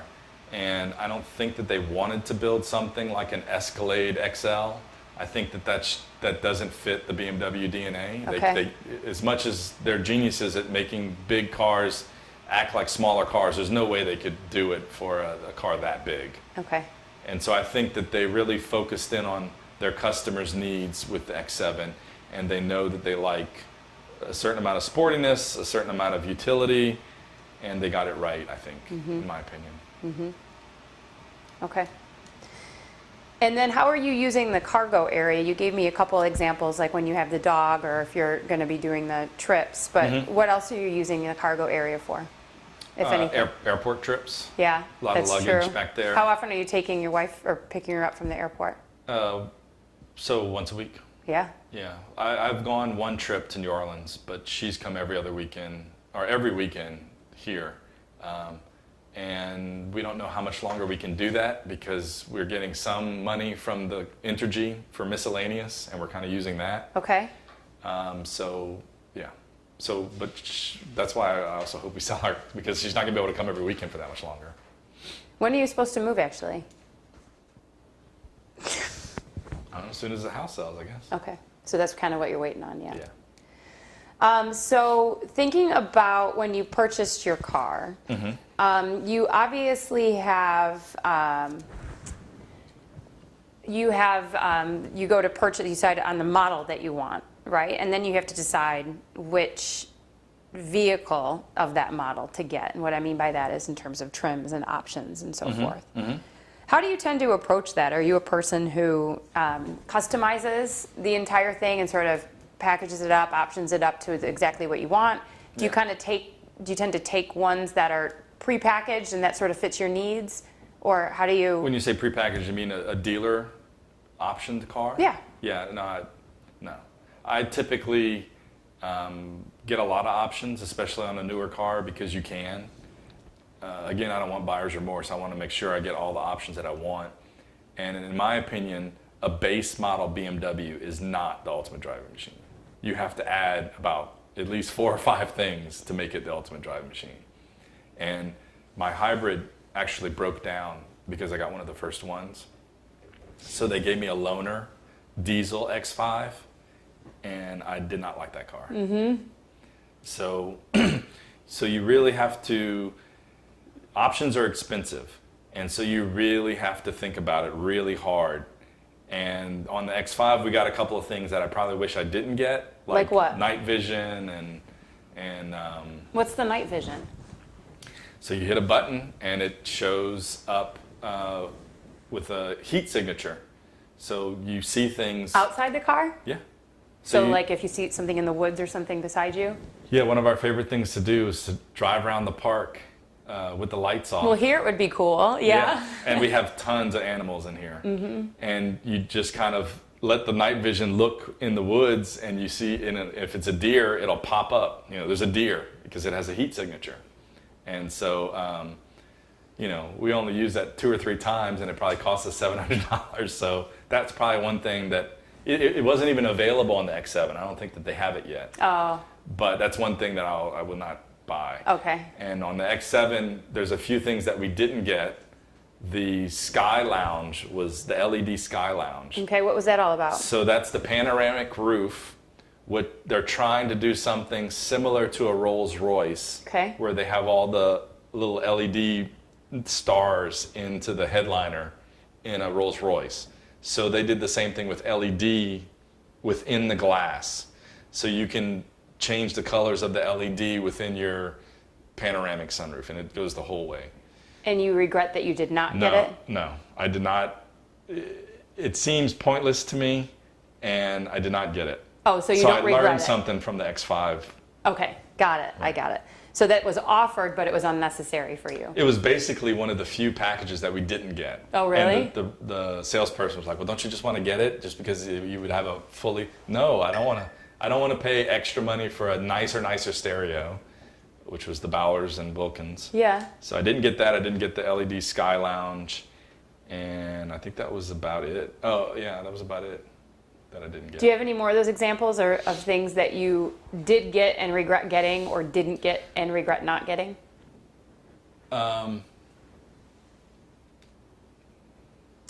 On the X5, they had a couple of options that I couldn't get because I was getting the hybrid.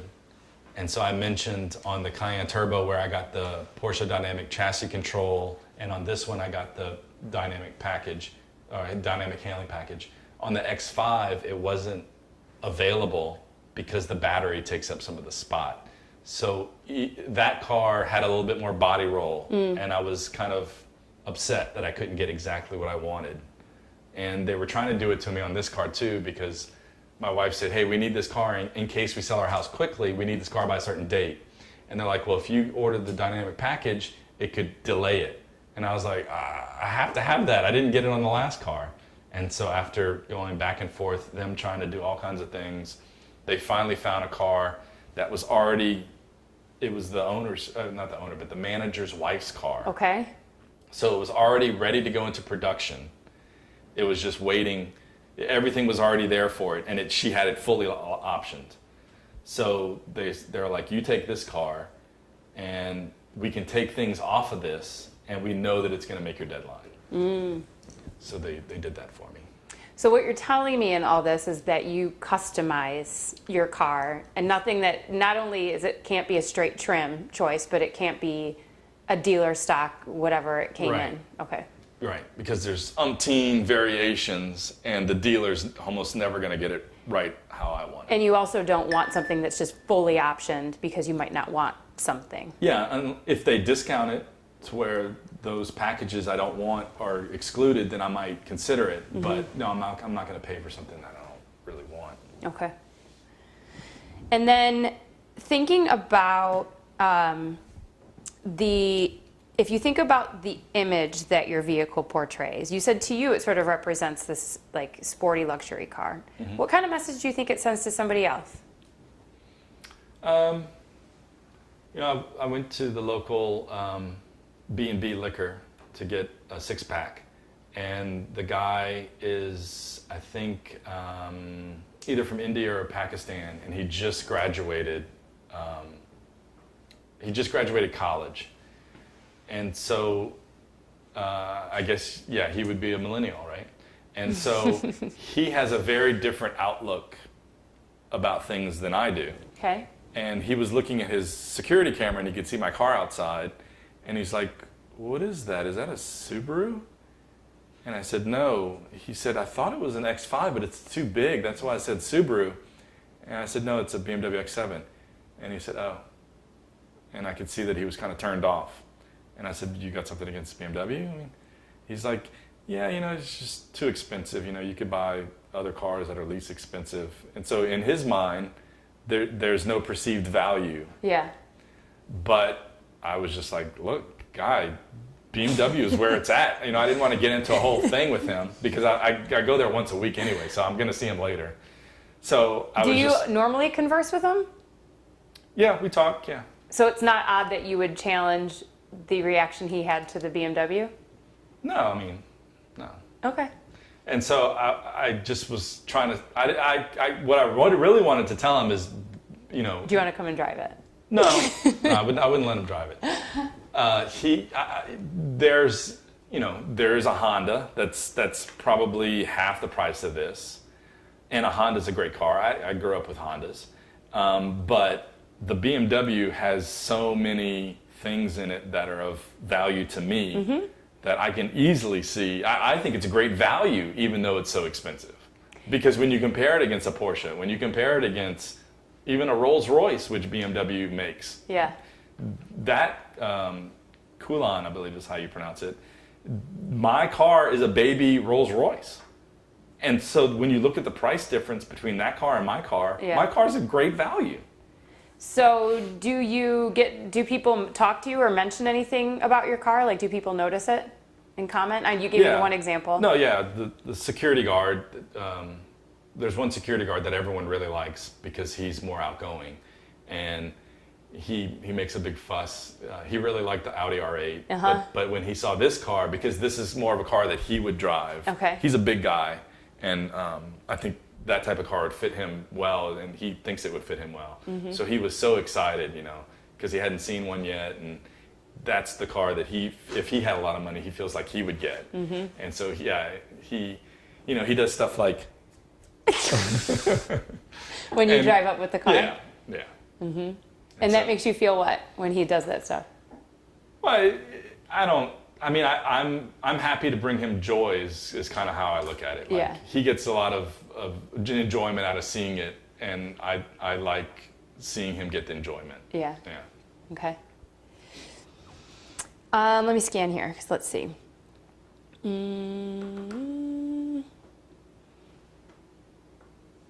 When you think about your next vehicle, you had still had a full-size SUV on your radar. What is life going to be like in 3 to 5 years that you feel like that will still be a vehicle that would meet your needs?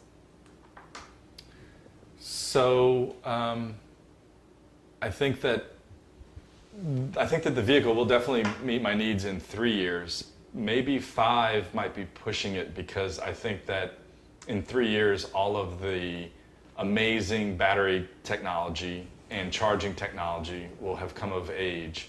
So I think in 5 years, I will much rather have a full electric vehicle. And I think they will have figured out the range. It won't be perfect, but it'll be much better than it is now. They will have figured out a lot of the charging downfalls too. So let's assume it's EV, full electric. Why a full-size SUV? Because that fits the model that we need a family truckster. Yeah. Room, dog room, Home Depot room, shopping room.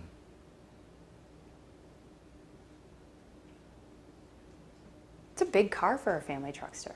It is. But it doesn't feel like a big car when you're driving it. No? And that's why you like it? Yeah. Okay. In fact, you can barely tell the difference between the X5 and this one. Do you think that those two vehicles look related or no? The X5 and the X7? Yeah. They have a lot of the same design language, and they pretty much started with an X5 to build that car. Yeah. Even And though that's they a put good thing or a bad thing? It's a good thing because the X5 is a great car. Yeah. Driving-wise, but I'm saying looks-wise. Looks-wise, I think it's not fantastic, great, but it does the job. It portrays the image of good design and good ergonomics and good performance. Okay. Will you likely repurchase a BMW? Would you look at other brands as well? What do you think? No, I'm definitely going to look at other brands. I think BMW's kind of conflicted with the I brand. I think that they took a big risk with the I brand, but I think it didn't really pay out for them. And I think that the carbon fiber plastic was kind of a failure because they're not going to continue to do it. But they did learn how to combine carbon fiber plastic and aluminum, and they will use that, and they're using it in the new 7 Series.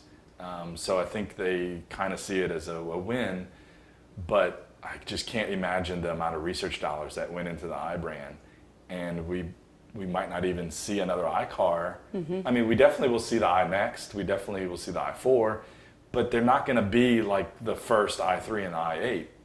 I think I next will be, but the i4 is going to be going back to. They thought that the electric cars needed to be futuristic looking, but turns out the marketplace really just likes a traditional car, and so they're going back to that. Okay. And so therefore, you feel like that brand might not give you the powertrain of the vehicle that you want? It might not give me the risk-taking that they were taking for iBrand. Another company might be more in line with my wants and needs. Do you have one in mind or no? I have a couple that I'm liking. Brighton, which is the guy that the Chinese stole away from BMW that was working on iBrand. Their interior looks to be very nice. It looks to be taking what the Velar was doing with bringing a lot of home design language in. They've really gone further. Like even the seats look like they belong in your living room. And the screen, the big screen that takes up like most of the dash, I think is pretty impressive. And I think that brand has kind of taken the torch of what I used to mean, and they're running in a different direction than what BMW is. And I think Rivian, or how do you pronounce it? Yep. They have also redesigned the truck from the ground up like the i3, and they weren't like Tesla saying, hey, look at what we're doing, look at where we're doing. They waited till they had a fully made prototype, which is very near production, and then they said, hey, look at our car. Why is that impressive versus the route Tesla took, which is kind of sending out the teasers? Yeah, it just shows that where their focus is. Their focus is on delivering a fantastic product, and they know that they'll get there, meaning they'll have a success if they focus on the right things. And teasing about the cars is not really going to help them get to their goals. I think one of the things that Tesla has done is amazing, but their interiors aren't anywhere near worth the money that you have to spend to get into a Tesla. Yeah, did I see that you looked at Tesla, or you did? I feel like I remember Tesla somehow on your... Yeah, so I will look at the Tesla stores like in Short Hills Mall. Okay. So I'll go in there and take a look. And then we have a neighbor who is really big on the classic automotive show scene. And so he has won Pebble Beach, Best in Show at Pebble Beach twice. You know, not many people. With what? He had a Accord is the most recent one, and I think it was an Italian one. Oh no, he won with a Packard. Yeah. Okay, yeah. A V12 Packard. Wow. And Accord. And he had an Italian one that almost won too. And so he has a smaller collection compared to his other people that compete against him, but it's really impressive. And so we did the first annual Edison Concours d'Elegance at Edison's house. Mm-hmm. And he brought in I think it was something like 15 cars that were at the Edison had won Best in Show at Pebble Beach at one time.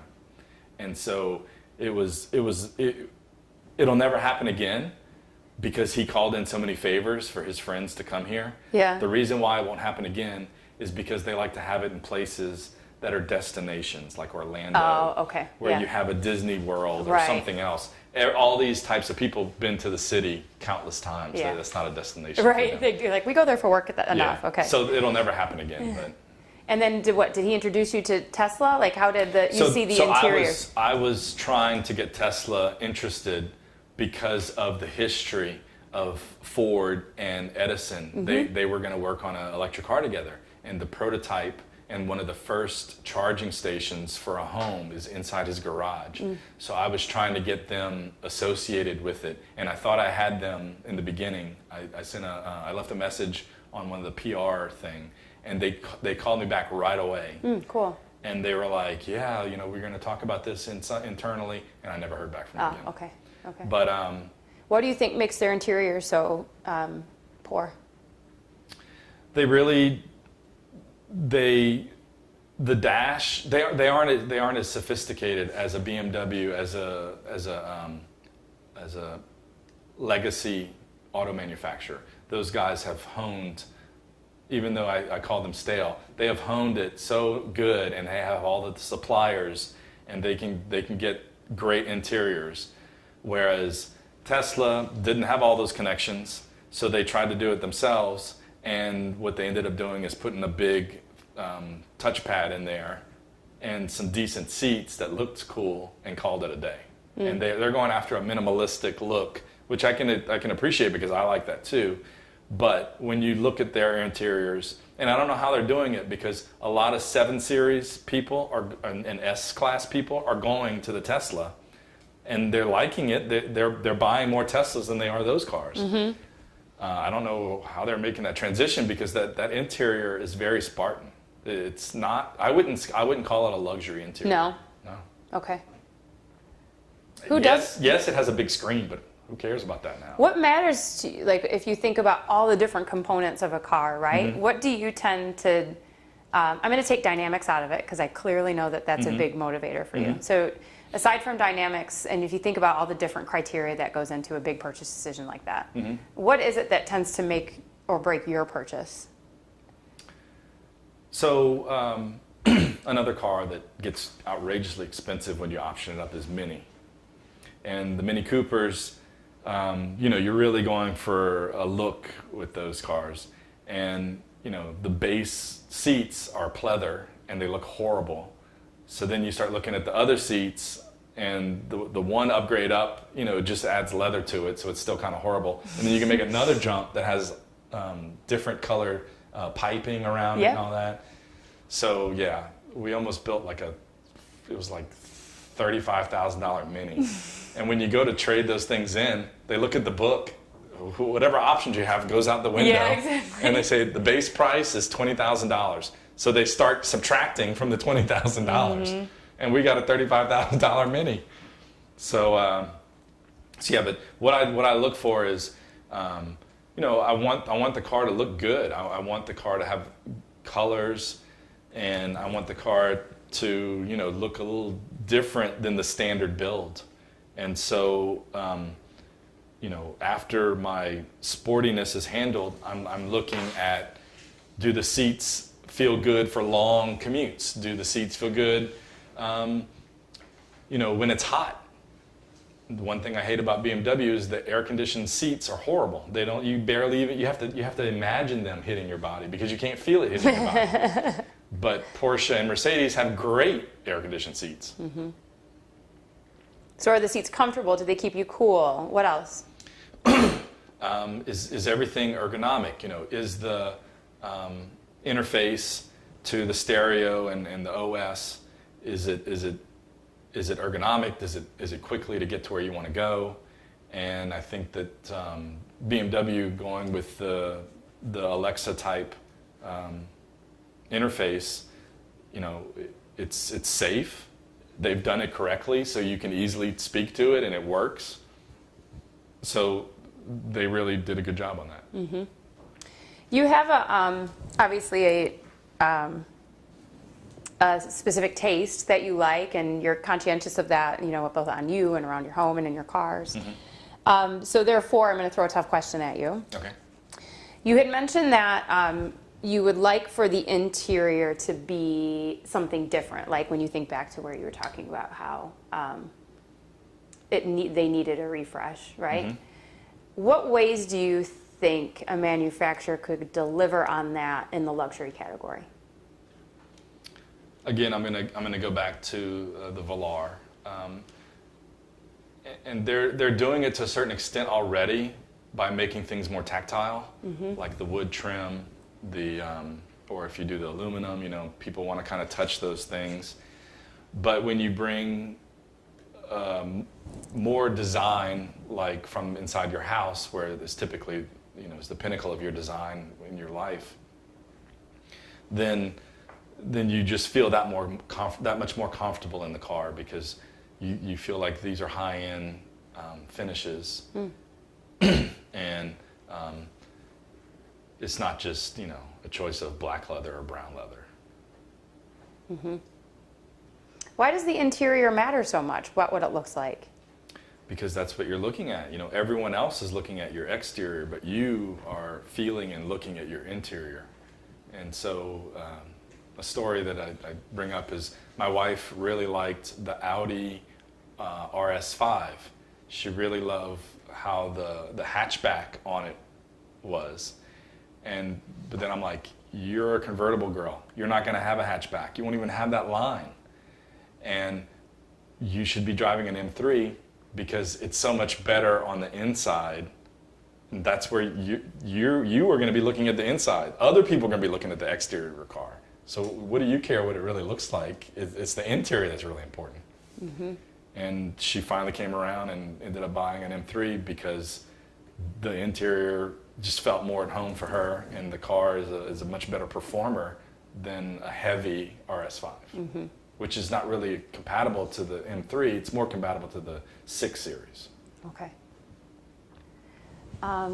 Questions? Yes. Okay. We started talking about the interior. What of those that you give examples from Velar?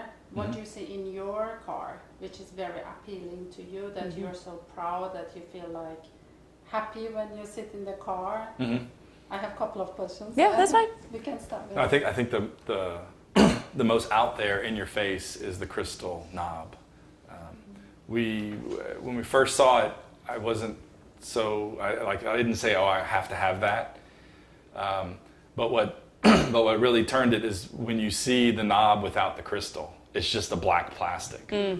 So you're like, that's ugly. I might as well get the crystal. It's only like $300 or $400 too. But whenever women get in the car, it really, wow. it's I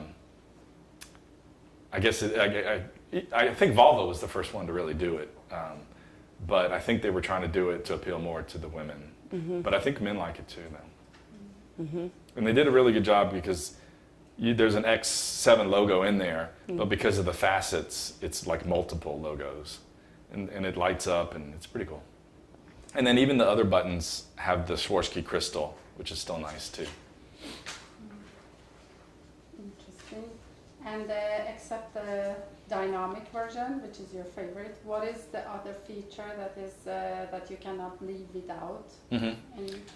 I think that the seats, and they have a diamond pattern kind of going up, and so that's one of the new trends that in the automotive interiors is more of the diamond stitching, and I guess they're calling it quilting too. And so BMW did a nice quilting, and then they did some other kind of design work in there too, and it looks really good. And then the color of the seats is like a tobacco color, and it looks really good.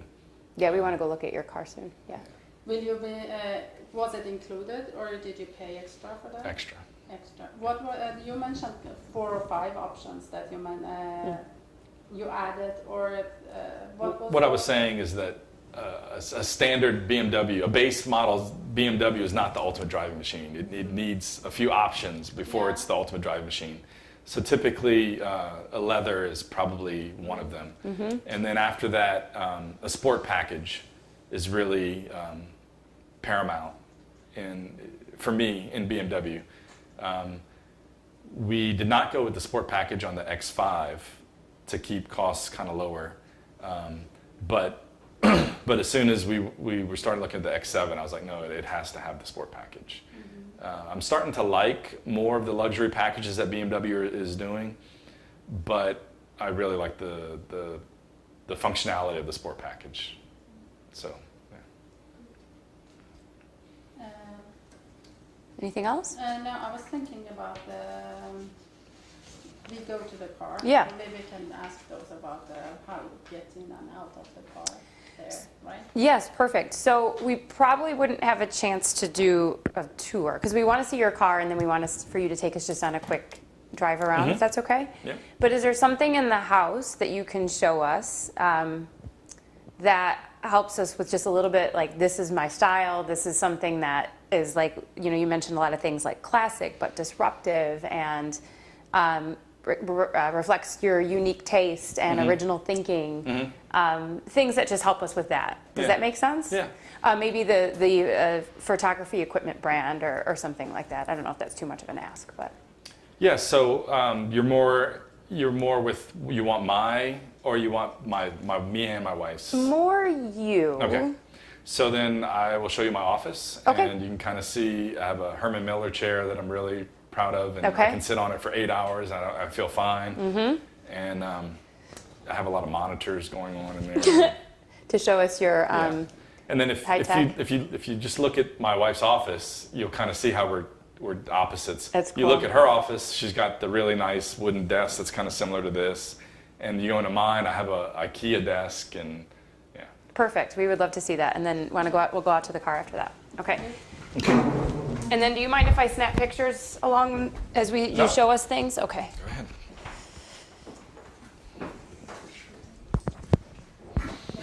Did you want to keep rolling at this point? Please. Yeah. So I'm going to start turning on lights. Turning on lights. Yeah, we're starting to lose daylight, yeah?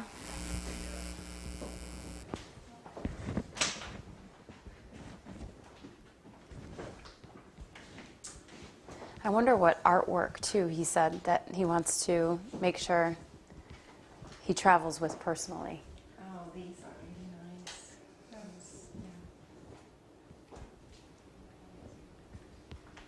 You think that one is? It's pretty expensive. How do you know? I used to. Oh, you did? Yeah, one time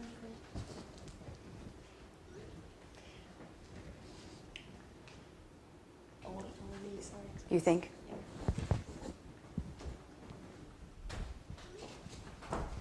Is this the artwork that you're thinking of taking yourself? What? Oh. Remember you were going to drive the artwork that with the insurers? Oh yeah, so some of it. I mean, this is things like this is more.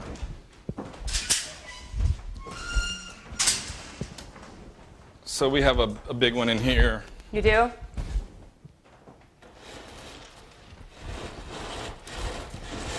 Who's interested in the artwork? Oh, he's putting it down. Who's interested in the artwork? We both like artwork.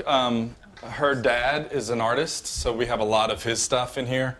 But this is a Lafayette artist. Can we come in? Yeah, Is that okay? sure. Dog safe? Yeah. Just do this. Fine. Yeah. Oh, wow. So this is our biggest art purchase. He's a Lafayette artist, Louisiana, and he has gotten some national recognition. This is your wife's father? No, this is Did I one of our mishear that? favorite artists. Oh, okay. This one is her dad's, and I took a pic. We were living in Manhattan, and I was on the top of our building at 26 and 6, and I took a picture of the building that was catty corner, and they had a elevator, like a vent shaft or something, and it was at dusk, and so you could kind of barely tell what was going on. So he painted it from my picture, thinking what he saw. And so he drew a water scene with a little cabin type of thing. Yeah. He was a hairdresser most of his life, but he kind of painted on the side. And it's really cool to see his progression of how he's just gotten better and better and better. And he's pretty good now. In fact, this really isn't his style too much, and that's also one of his abstracts. So This one is? Yeah, he's one of 13 kids, and they basically were fur trappers in Louisiana. Wow. And so they lived on a houseboat and kind of went where the furs were, and had an alligator pit at his house, and his brother they were all his best friends, and when he came back from Vietnam, he picked the biggest alligator up and gave him a hug. Just to be grateful to be back. Yeah. Wow. This is really beautiful. Do you take care of the house yourself? Do you have help? No, we have a husband and wife cleaning team. Okay. And then they have people that work for them too. Because it's hard to believe you have animals. Yeah, they used to come twice a week, but we've pushed them down to 1 day a week because my wife was here for a year. Uh-huh. And but they helped us paint. We decided this used to be like a sienna red. Oh. And so last weekend we called them up and said, hey, we need help painting. So we painted this in 1 day. And you had it all back didn't do together. the trim. We didn't do the trim. It was just the walls. Because the trim was already this color. Yeah, that Yeah. is gorgeous crown trim. Yeah. Wow. So you want to see my office? Yeah, and your windows throughout are just. Yeah, one of Incredible. the first things we did is we redid all of the lead glass, the whole front of the house, and we have a solarium that's all lead glass over there if you want to take a look. But we put a thermal pane behind it, and we replaced the wood on every single one. Oh my it was gosh. like $100,000. But that's the jewelry of the house is the windows. Wow. And then the chandelier that's in here is from Pottery Barn, and it's called the Edison chandelier. And we can look out the perfect. window through with the chandelier and see Edison's house. This is your equipment. Yeah.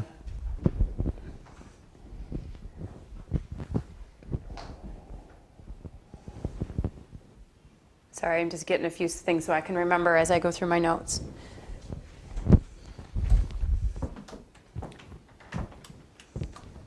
Does your family from Louisiana ever come to visit? Yeah. My mom is in San Diego, and my dad's still in Louisiana, and they come up.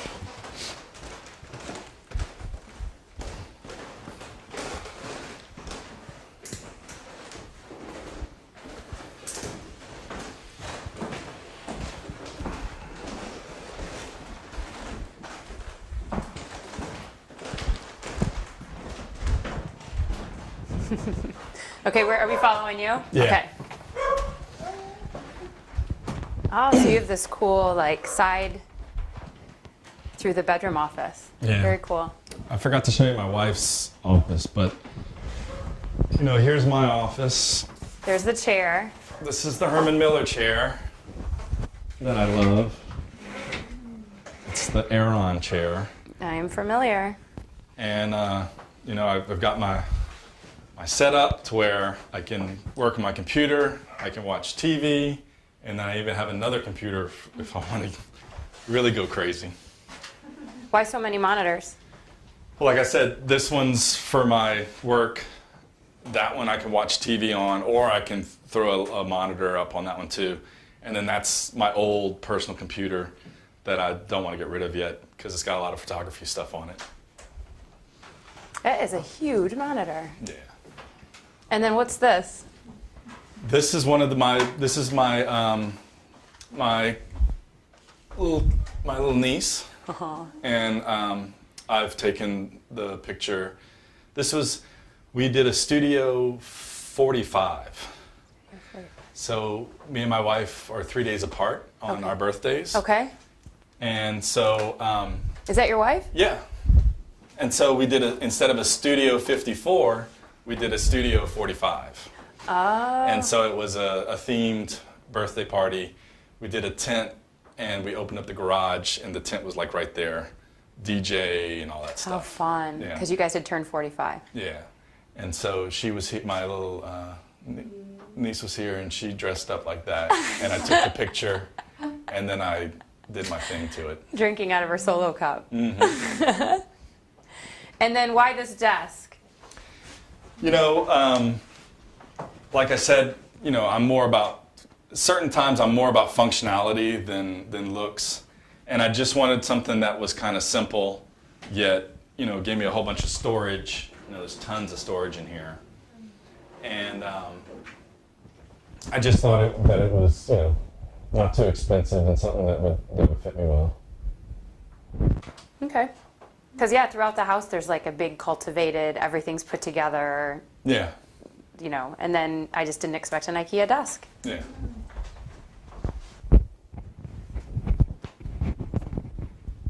What's this rug? This is, I guess, scraps from cowhide, and they do certain patterns. Who's they? I have a website called A Touch of Modern, and they have a lot of things from Europe, and they sell a lot of cool things that have a modern spin to it, but it's the price is reduced too. So I think they have some things that they really can't sell too much of, and they know that this is a modern audience, so they tend to get things through them, and they discount it a pretty good amount. And it's kind of like a curated store where they bring in certain things, and it's only there for a certain amount of time. And if they didn't sell enough, then they'll discount it even more. And I just wanted a quick rug, and rugs can kind of be expensive, and this wasn't that expensive. How much was this? I think it was only like $125. Oh, wow. Okay. It looks like more than that, doesn't it? Yeah, and it's seen a lot of wear too. So Well, it's if you have not the as- animals, yeah, too. it's not as new as it used to be. Great. I'm just checking out your stickers. Electric Objects, there's your GoPro. What's Red Donkey? Red Donkey is A brewery. a Santorini brewery, and it's one of the few craft breweries that are in Greece. Very cool. Here, I'll follow you. So Okay. Go ahead. So I'll show you the difference in me and my wife's taste.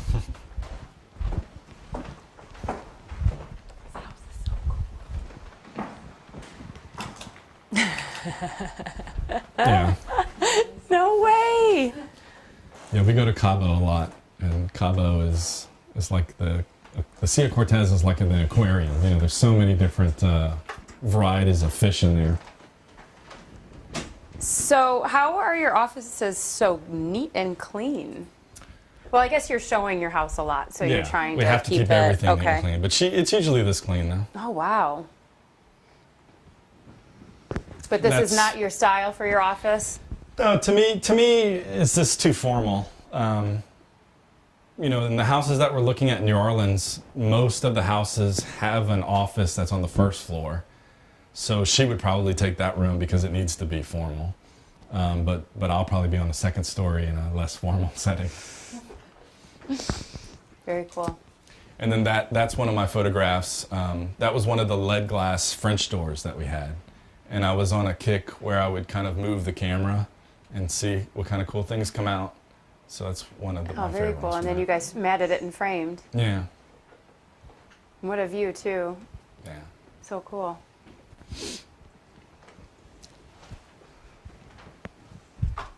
She did not get her rug from Modern or No, All Things no. Modern or whatever Touch it's of called. Modern. Touch of Modern. And that must be the attic, the mother-in-law. Very cool. So we only have about 25 minutes with you left. Can we go check out your car? Sure.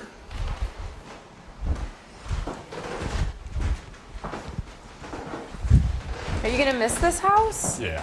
I mean, how many houses do I you know that you can look out the know. window and not even see another house?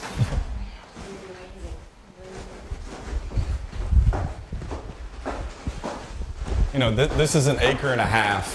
What I'll be moving to in New Orleans is like 0.25 of an acre. What I'm going to do before we go out is I'll give you your, since we're near a table, I can give you your incentive, have Okay. you sign for it. Okay. Here's the diet I was talking about. That's the Gundry one? Yeah, the plant paradox is the one that we first started. You know, you think of tomatoes and cucumbers as health food, right? No. Uh-oh. The lectins that are in it. Anything that's nightshades basically has a lot of seeds. And the lectins will bind to the nutrients that your body wants. And so, yeah, I've completely changed. Just substituted a few things. Like white flour is really bad. Any animal that eats grain is bad.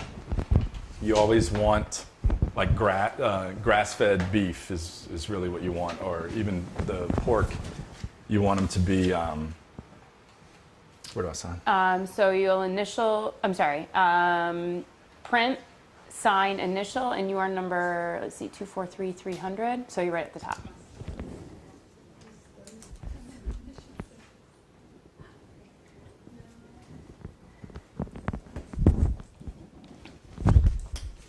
Oops. Oh, I'm ruining everything. I just totally knocked this over. That's okay. And it's not fake.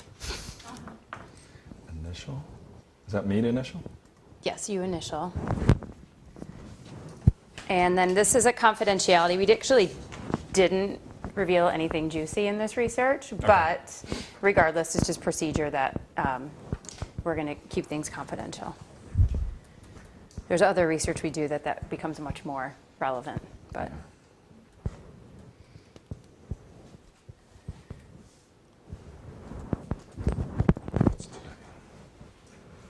The day is the 5th.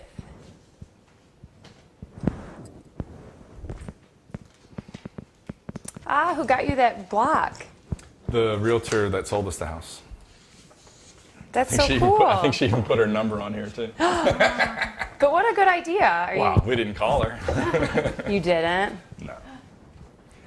Here The woman that's the head realtor, Victoria Carter. We basically had to. She doesn't like selling. All the realtors don't like selling the park because it's such a hard job. Oh. They like fast sales, and so there's no way I would go back with her because she doesn't like showing the park.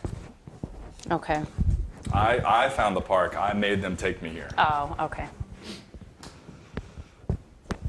And then you have to come in and get your equipment anyway, so I'll just leave this here. Okay. Take a picture of this book.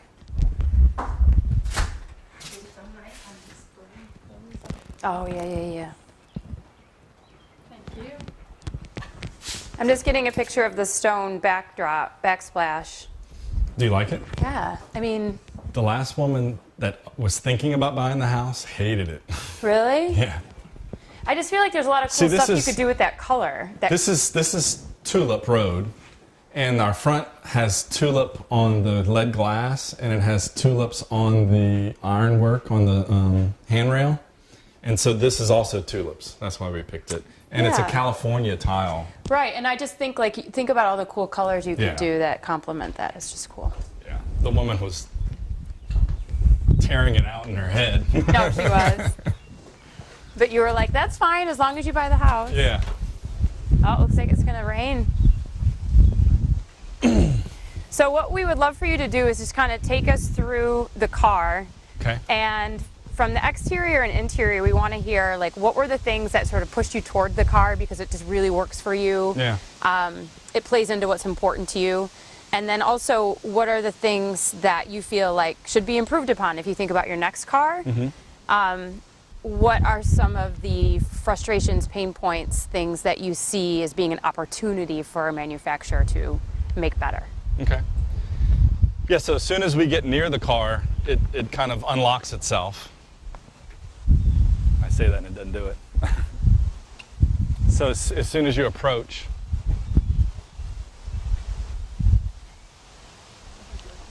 it's supposed to do it. It didn't. I Okay. don't know why it didn't do it. But from the outside, I mean, when you look at it, it's very similar to the X5, which I liked, but the cues that this one has is much better, or the 7 Series has LED taillights usually, and so they did that with this. I think the LED just stands out so much better and is a better technology. But I really like this shape here on all of the X's is the same shape. Yeah. There's a name for it. I think it's something like Hungar or something like that. And that's a cool design element that all of the X series has. And then when you're looking at the car, it just looks like a car that has a lot of purpose and power. What tells you that it has purpose and power? What design-wise is saying that? So, I mean, when you first look at the front, the grille is really what says it. I mean, they've got a lot of jokes made about the grille, but with a car that's this big, the grille has to be within the same size. And I think that the Lexus grills are even bigger than this, so I don't know why they're giving BMW so much grief over it, but I think that the grille fits the car, and you quickly get used to how big it is. So purpose and power, it's the size of the grille. What else is it? So it's just, this front end to me looks very technical, and I like that. I remember one of the older X5s, the 4.8 IS, also had a real technical front end and back bumper too, and I like that. And I think this car kind of brings that too. And I think a lot of the design language in the futuristic it's bringing in some of the I language into the other cars. And I think this element here and some of the elements that are on the i8 kind of are almost the same design language. And so they're trying to bring a more futuristic look to a car that's still, ICE and still kind of in the traditional classic BMW design language. Why is purposeful a design language that speaks to Zach? Like, why is it important that your car kind of convey that message? But it's just like when you wear a nice suit, you want to present yourself as put together and have it all, and so this is kind of like the first thing that people see when you pull up somewhere. So they see you coming, they hear you coming with the way that this car sounds. Yeah. And you almost demand respect to a certain extent. And the headlights, with it being smaller than sleeker than the X5, and really purpose built with the lenses and some of the you can kind of see like the functionality coming out of the car. And I did not get the laser, which was the other one thing that was in that package that I didn't get. What was the laser? So it's a laser headlight, and this is LED, and the laser is supposed to be that much brighter. Oh. And I think like they have certain distances for how far your lights are supposed to light up, and the lasers go like another, like it's almost double what the range Wow. is. But they're having production issues with it, and I felt that I didn't want to get that package because it had other things in it, and so I said that the LEDs are good enough. Okay. And then just the size of the doors too. You know, on a 7 Series, the back door, especially if it's the extended version of it's always got that long back door so that you have the real easy ingress and egress from it. And, We're gonna come over on the other side. Hold Okay. on. Here, I'll squeeze by this way. So that long back door makes, well, I'll wait till John gets around. Long back door makes for easier ingress egress. yeah, it kind of goes, you know, to how limousines are, where you just want a nice, easy way to get in and out of the car. And I think that the length of this door, it does that. And it shows you that this is a luxury people hauler. And then the other thing that I really like was that the captain seats are available on the X7. Why is that so important? I think that to have your people that you're driving around be as comfortable as possible, even though they're not in the front row, the seats are very similar in the second row to the front row. And they don't have the massage and stuff like that, but people have their own space and they have armrest, and so it's like riding in the front seat. Do you use your massage? Yes. You do? Okay. So that's one you're glad you got? Yeah, I think it came within a package, and I didn't think that I would use it too much, but for long rides especially, it really helps.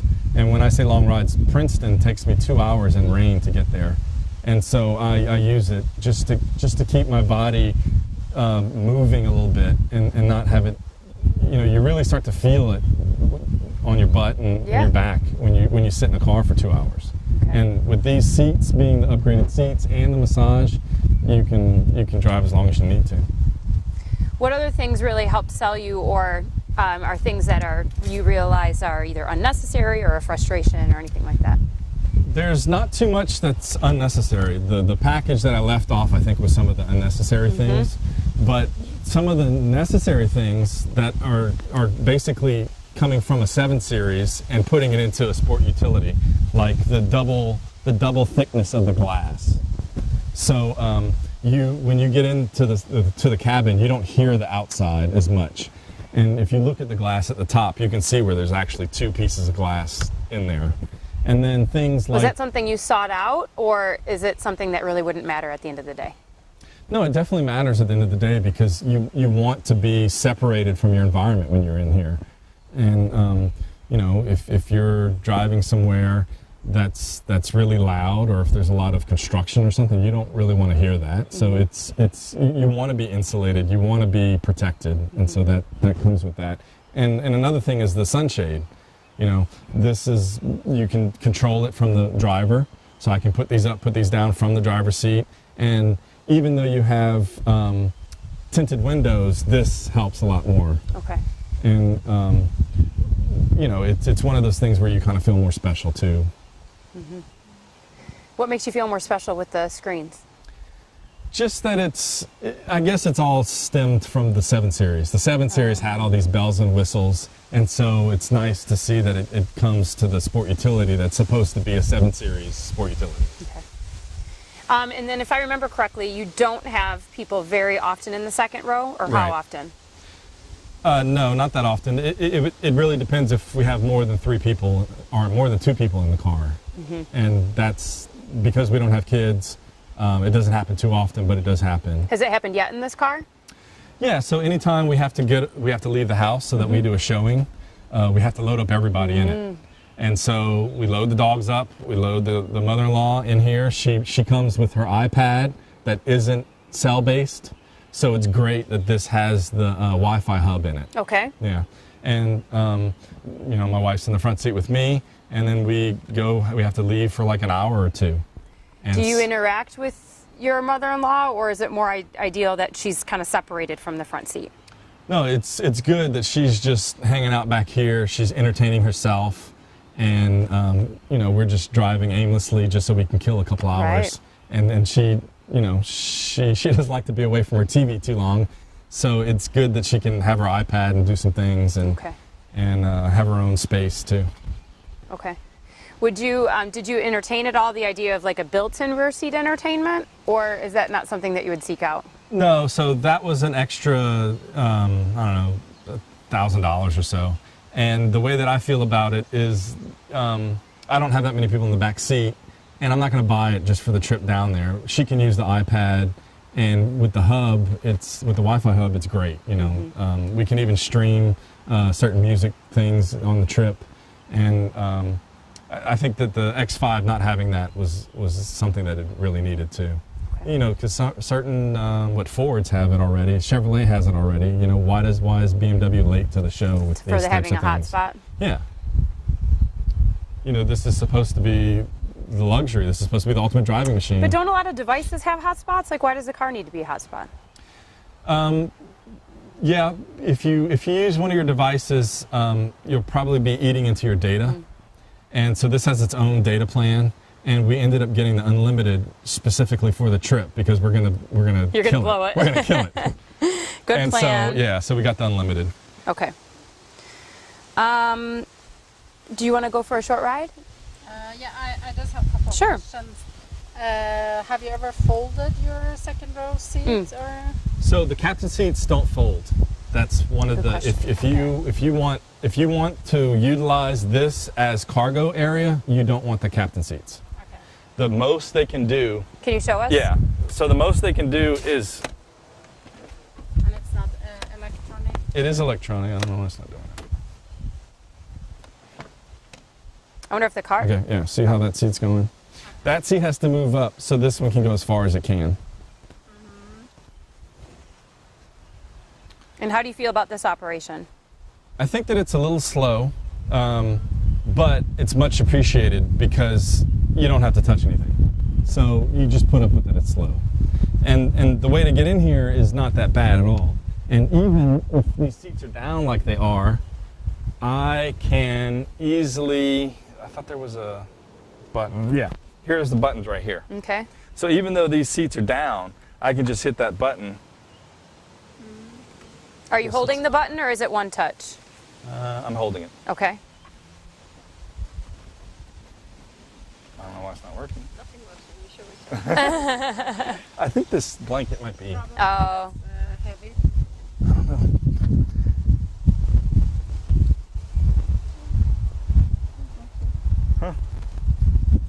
Weird. It's not wanting to do it. Yeah, but it's button operated, so.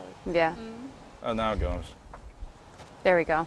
So Yeah, the you have to flat hold it. Cargo is not that important for you. Well, you don't carry very big, except the dogs. You Yeah, don't- I think with the extra compared to an X5, you get a little bit more, and that's enough for me.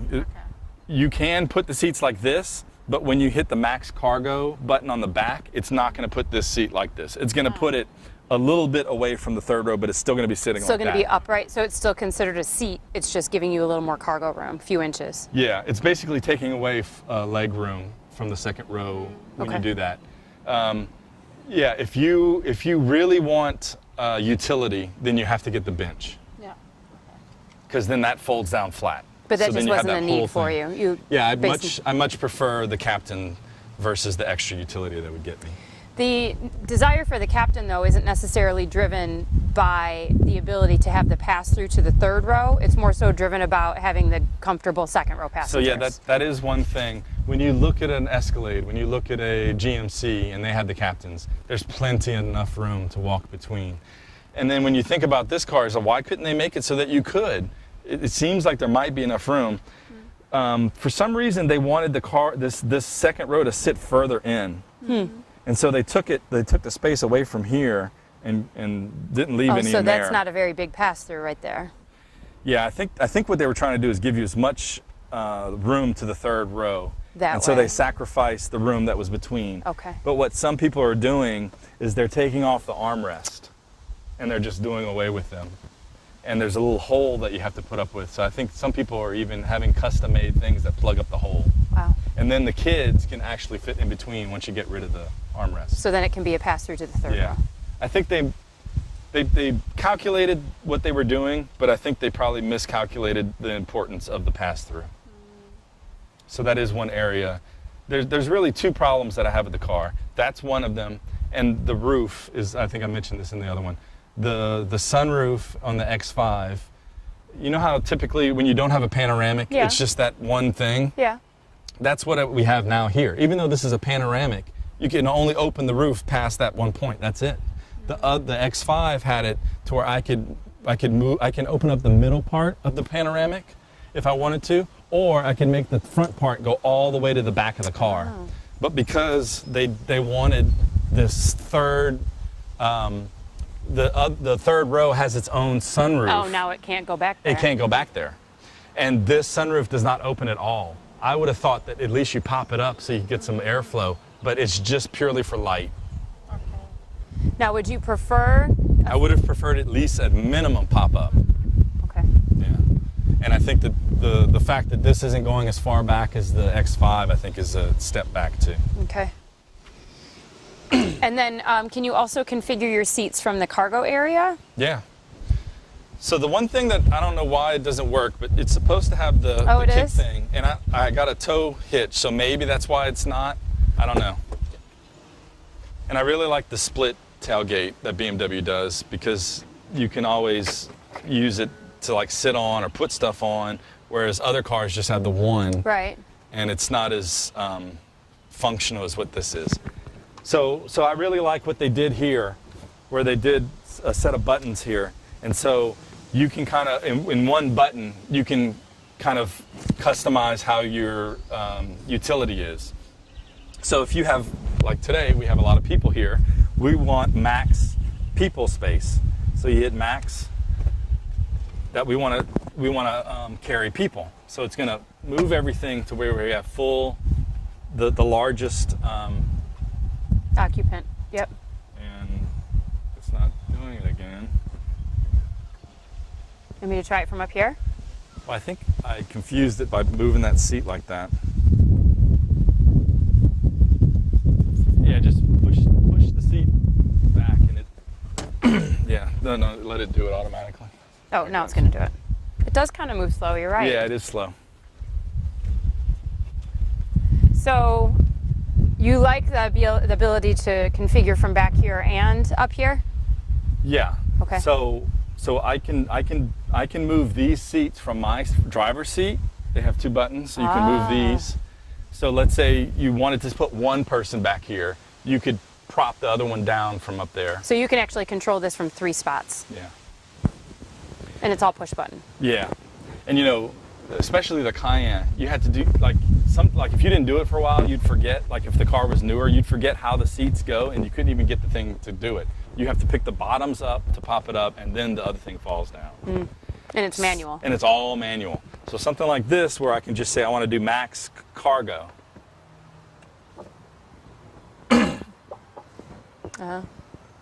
And if we had the bench would fold down. This row is faster than Yeah. Interesting. Yeah, when you push the button here, it moved faster Yeah. with the third row.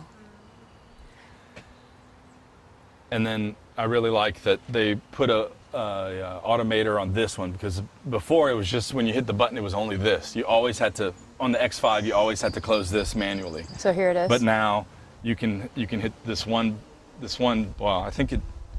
Yeah, if you hit this one, if you hit this one, it'll do it all.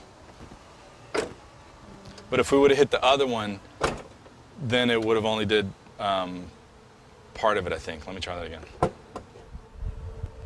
Does X5 have the clam opening? Yeah, It does? I think all the X's do, besides like X2 and X1. I thought Land Cruiser was the only one that was. Maybe I'm wrong then. Okay. Yeah, I think if let me see.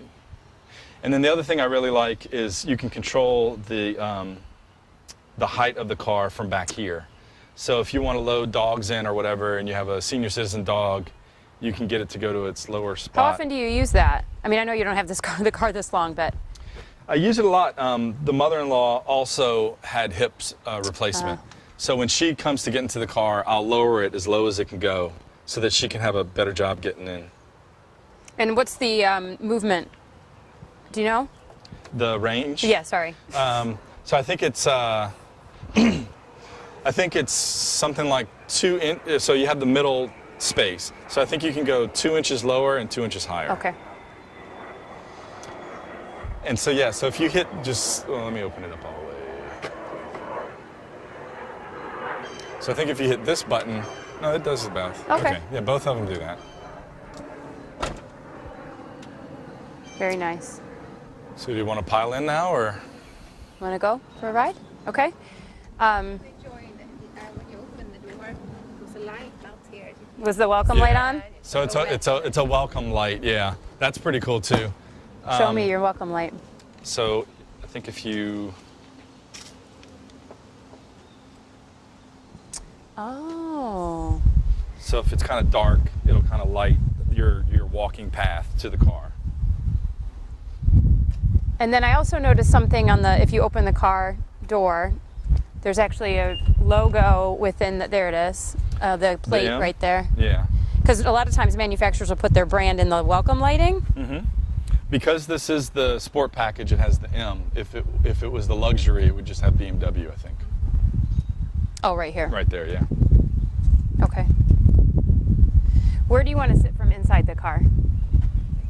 Whatever is easier for you to shoot. Probably one of the back, right? Back, rear passenger? Or right side rear? Okay. I'll go in 40 front. minutes of battery. Oh, we're fine. We're fine.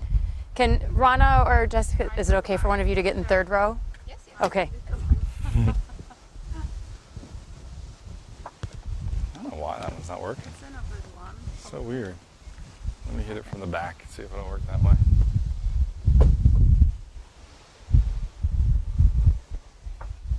It smells so good. Like new car. Oh, here's the seats. The one manual thing you do have to do is they couldn't put Oh, the automatic on the headrest? headrest. Why not? I know. But why couldn't they? Was there a reason? I guess they didn't want 2 more motors in here. But it's supposed to step on this first. I think or you'd step on this. That's probably gonna break if you step on it too much. how does that work for your mother-in-law? Is it okay? or She you go hasn't been in the third row yet. She Not even she just gets into here, into there. She can get in pretty good. down? Yeah. Yeah. Third row is a little bit more acrobatic.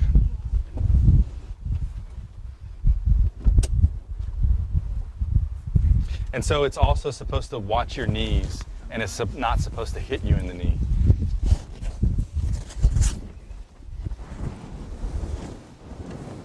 Yeah, this one. Yeah. It's fine. And then the other thing is when you have the monitors for the entertainment, it's harder to get in and out. Oh, And really? they even have this they new- put it here? Yeah, they even have this new thing where you can add, like if you want a hanger, it's kind of like a plug-in thing. So if you want a hanger or if you have other Broaden. things, they just have a spot now where you put it in. Whereas the older it would hook onto this, they now have a Right. new thing here. Okay. And so you could even add an iPad holder here and just put your iPad in Okay. it. Wonder what this is. This is nice. Yeah. And here's your crystal. Yeah, there's the crystal. So you have crystal here, here, and on here. Yeah. And you really liked the color and you liked the quilting. Yeah, the back quilting is really. That is like a s- loud. Yeah. How are you going to go from this to an EV if you like this noise? No, I don't have to have the noise as much. In fact, I kind of like, it's kind of cool driving around and silent too. Oops. Can you customize this lighting? Yeah. You can. It has like a few different colors. And then let's see. Home. You don't have to change it. I was just. Yeah. I was gonna talk to it. Oh. Hey BMW. Sometimes when you first get in the car, It'll it talk doesn't to you? work because I think they want you to be more focused driving in the beginning. Hey BMW. Hello, what can I help you with? Change light settings. Settings. Which menu option should I pick? Interior lighting. Interior lighting. Please continue using manual control. Oh wow, look at all that. So now it's blue. Yeah, the Alexa thing works pretty good. And then they have hand gesture things too. Do you ever use the gesture? Yeah, use it a lot. Anything that keeps your eyes focused on the road is helpful. Can you show us a gesture? Yeah. So media. Sorry, we're So- asking you to do a lot. Yeah. So it's not. You don't hear the sound right now. Let me just put it on. So you don't hear the sound now. So you have to make sure you're right above the shifting knob. Oh. Yeah, so it's real helpful. And then you can scroll through the different channels. You can scroll, like if you have selections you can make on GPS, you kind of scroll through it. So thinking about all these things that this car is equipped with and functionality and so forth, are these things that you would want to carry over onto your next car, this next full-size EV vehicle? Or are there things that you would expect to be different on an EV SUV from this type, from an ICE SUV? I think the EVs that I'll be looking at will have a lot of technology in them, and I think that most of the things that's I was gonna say. that's the one I was talking about, where it's Is that Edison's? well, it's Charles Edison, his son. his grandson, I believe. Oh, grandson. And yeah, that's the most impressive house in the neighborhood. It's for sale right now for like 3.4 million. At one time, he had it almost at like 5 million. Wow. Yeah. That's pretty. That's a nice house too. It is really pretty. But one of the best things about this neighborhood is that the properties are so big, and Right. you know, our friends up here, she has horses, and they do a little bit of jumping, and so their yard's kind of set up such that they have the deer. See them? Oh my gosh. And just hanging out in the yard. Yep. We have so much deer that I put up deer fencing. So I was they going don't to eat say, my how do you landscape. get them to not eat your thing? Right. So see how they have all this property Right. and for riding, and they can put jumps up, and they actually live in a stable. Their house used to be a carriage house. The horses? So their house used to be, you know, the main house used to be away, and they would have like 5 building structures around, and their carriage house is one of them. And so they turned the carriage house into their house. And what's going on here? These people bought this house. It was in bad disrepair, and they fixed it up. And then we have a lot of, as you can see, we have a lot of mature trees. And she was so scared that one of the trees was going to hit her house that she cut them all down. And people were perturbed because she cut all the trees down. But she's like, wait, there's more trees coming. And so these are all the new trees that they just put in. Okay. And we were actually having an Easter egg hunt as a community. And they had painters that were working on their house. And they wanted the exact color of the White House. And so the painters were like burning the paint, I don't know, to get the right color or something. I don't know what they were doing. But they caught the house on fire. So all the kids were at the Easter egg hunt right by the gate, and then fire trucks start coming in. The kids start running towards the fire trucks thinking that's part of the show. Oh, right. But finish your thought on the idea that for an electric vehicle, an electric SUV, it's going to carry over a lot of technology. Right. So I was kind of making the point where I was really happy to get a lot of the 7 Series technology in here. Not just the technology, but the comfort too. So this is Edison's property. And so I think that any electric car that's of a certain price is going to have a lot of the technology already built into it, because they're trying to be an electric car and high tech, and so they're going to have those things. But yes, I do want all of the creature comforts that are in a 7 Series to also be in my electric car. Got it. So I don't want a Tesla that kind of does away with a lot of those luxury things, because that to me, that's part of the package, where they've kind of left a lot of some of the luxury out of their cars. Mm-hmm. What does indicate luxury to you, that differentiates, like what that makes a luxury brand worth the price? Yeah. I know obviously dynamics can have a part of it, and you've articulated that. Yeah, So I think, like if you look at the interior, for example. I think it all comes down to the materials used. So high quality, more expensive materials that you like to touch. Show me an example in here.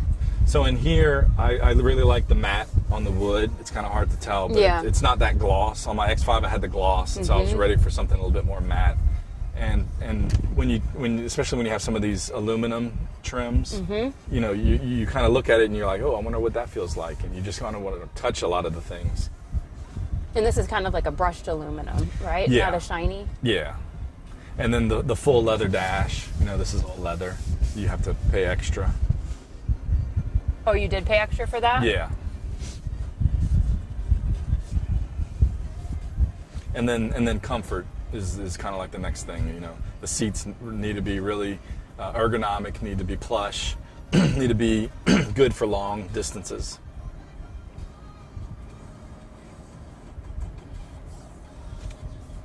And then, like I was saying, that the lights on here are really good. It's once it gets darker, the LEDs really like paint the night in front of you. So especially when you're coming through here with a lot of trees and such, you'll just see it's all lit up. I'm kind of sad you don't have the Night vision. the night vision. Yeah. I want some night vision action now, and you didn't get it this time. Or you Yeah. said they didn't even offer They it. didn't even offer it, yeah. I think they're gonna offer it, but it hasn't come yet.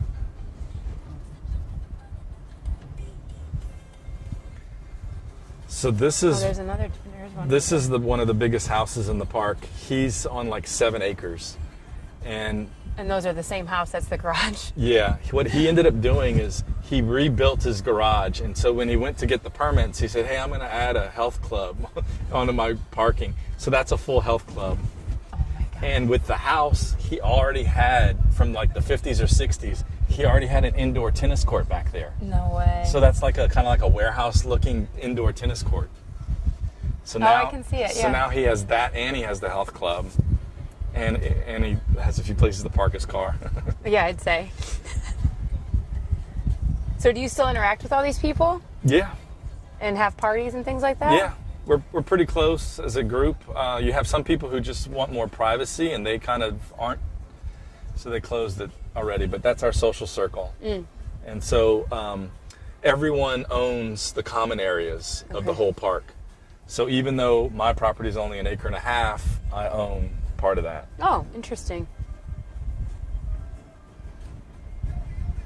Now that you're driving it, is there anything that is coming to mind in terms of things that you have on here but you never use, or things that you love that you have?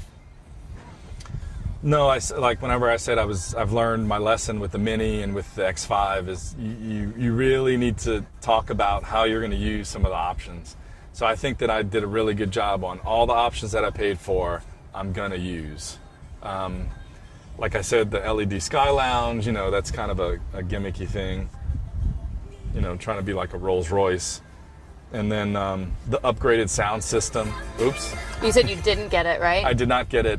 And someone told me that the Harman Kardon ended up winning, like some critics listened to all of them that they had on BMW. And they were saying that the Harman Kardon pleased them the most, and it's included in one of the packages. Probably, whereas the yeah. upgrade's like $3,000. Was the lighting an option? Or? No, that's included in all of them. The Bowers and Wilkins has a tornado that lights up on the tweeter, so they'd had additional lighting. Oh, I see. This car doesn't have it. And how does you not frequently have passengers sitting back row here? I'm sorry, say that again, I couldn't hear you. That was my point. How does the communication in the car going? If probably you don't have often passengers sitting here. Yeah, we don't have too many passengers in the back row yet. So yeah, I think you have to turn on the stereo to be able to talk to the back row. How about the second row when you have your mother-in-law? Is it easier? Yeah, or- I think it's fine with the second row. So you can still have the music on. Yeah, I think another thing with the back row is you hear a little bit more of the exhaust too. Is from what I'm hearing, what I'm reading. Do you hear a lot of the exhaust back there? Yeah, I hear. Yeah. This is one of the few houses that's in disrepair still. This house sold like 10 years ago for $3 million. Why did they let it go? A couple from the UK bought it, and they kind of let it go into disrepair, and then they were upside down in the mortgage, so they just ended up leaving, going back to the UK. And this guy tried to take advantage of it and buy it for next to nothing, but he never got it. This is one of my favorite houses too. Whoa. That's an indoor pool to the right. Oh my gosh. And it has another one that's like that on the other side, but it doesn't have a pool in it. It's just like a big area. When were these houses built? Most of them were built in the early. Some of them were built right when the 19th century came, but a lot of them were built in the 20s. My house was built in the 20s. I can take you by another house that's one of the first houses in all of Essex County. Oh, really? Yeah, it's like on part of another piece of property, so it's kind of like but it was one of the original houses before he did the neighborhood. This is our friend's house. They've been here for about 25 years, and they just put their house on the market. This is like a $3 million house that's listed at $2 million. Oh, wow. Because if you're over $2 million, you're just going to sit. Why do you think it's so hard to sell houses in here if it's such an idyllic? I think I'll give you my reasons, and then I'll tell you what the realtor's telling me. So there's high property taxes in Essex County as it is, and we have large pieces of property within here. So that house that I showed you that the UK couple ran away from, yeah, that's a ton of property. that's $100,000 a year In taxes? in property taxes. Yeah, and so so I think that when you say that it's a gated community, so no one can kind of come in here, and then when you say that it's a gated community and people are like, oh, I don't think that's for me. And that's what we kind of said when we first came here. I don't think I want to live in a gated community. But then you come in here and you see how it's like the place that time forgot. Yeah.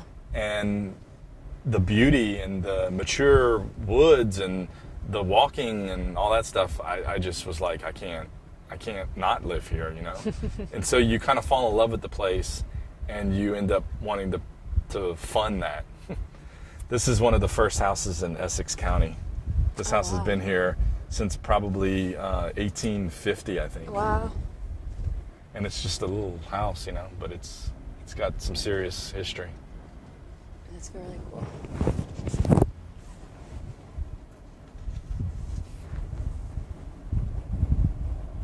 So space-wise and everything, this is really working out for you. This is exactly what you want. Not too big, not too small.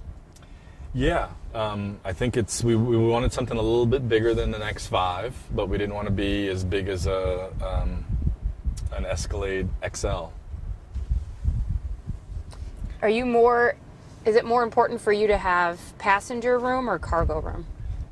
I think the cargo room was more of a thing for me, but to have the third row available when I need it is also advantageous. Okay. Did your neighbor give any comments on the new farm when they saw it? So my neighbor, Lin-Manuel that did Hamilton. Yeah, so that's his sister next door, and they just moved in, and he drives a Q8, and is that a house? that's Edison's. That's Glenmont. That's Edison's house. Oh. It's a museum now. So I think that they really value their privacy. She hasn't even introduced herself to us yet, but the husband has come over and talked to us plenty of times. And so I don't think they, for whatever reason, he didn't comment, but I think that he likes it. Do other people, like, do you see a lot of this car around you, or is this a unique car for? It's still so new that Yeah. not hardly anyone has it. I've only seen like 2 on the road, not even in here. No one else has it here. Do you like that? Yeah, I like it a little bit. You like it. You just don't want to say that you like it. Am I right? You know me too well. Is it important for you to have sunshade on the panoramic roof? Yes, especially when moving to New Orleans. And I think that the way that they've done it's pretty good, because even the X5 had the same type of layout. So this is our ramble. You can walk through there. Oh, you can go down in there. Yeah. Oh, that would be so cool.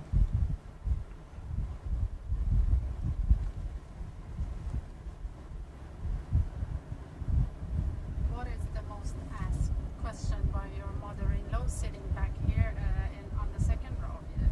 Is there anything she needs, like assistant with, that you can help her from the front? Or? No, nothing really. You know, on the Tesla Model X, you can open up the doors, I think, from the driver's seat. I think something like that would probably be pretty cool on a car like this. Because, you know, I did fuss at her a little bit. She was sitting here, and she went to open the door, and I think we were kind of on an incline, so the door was kind of coming back to her. And so she put her foot out and, like, kicked the door away from her. And I was like, what are you doing kicking that door? She's like, it's heavy. And so I kind of wish that maybe if I had that, she wouldn't kick my door. Mm-hmm. To have the auto door open from the front? Yeah. And, you know, especially when she's approaching the car, if I could open the door for her, that would be one less thing that she'd have to deal with to get in and out of the car. Because she's focusing on not falling again or not hurting her hip again, because she doesn't want to go through that again. Right. I have one final question. Okay. Earlier you talked about decompressing after work. Yes. Does your vehicle play any role in that? Is there any feature or anything that I think that the massage seats, you want to try the massage seats out? Yes. Hit it. You see it's over there, Right here? Yeah, right there. So you can do different things. So we could have it be on your upper body, your whole body. So I'm going to do whole body. Okay. And then I'll let you feel the non-existent air conditions. Oh, okay, very good. Why is it red? Oh, wait, I'm doing this wrong.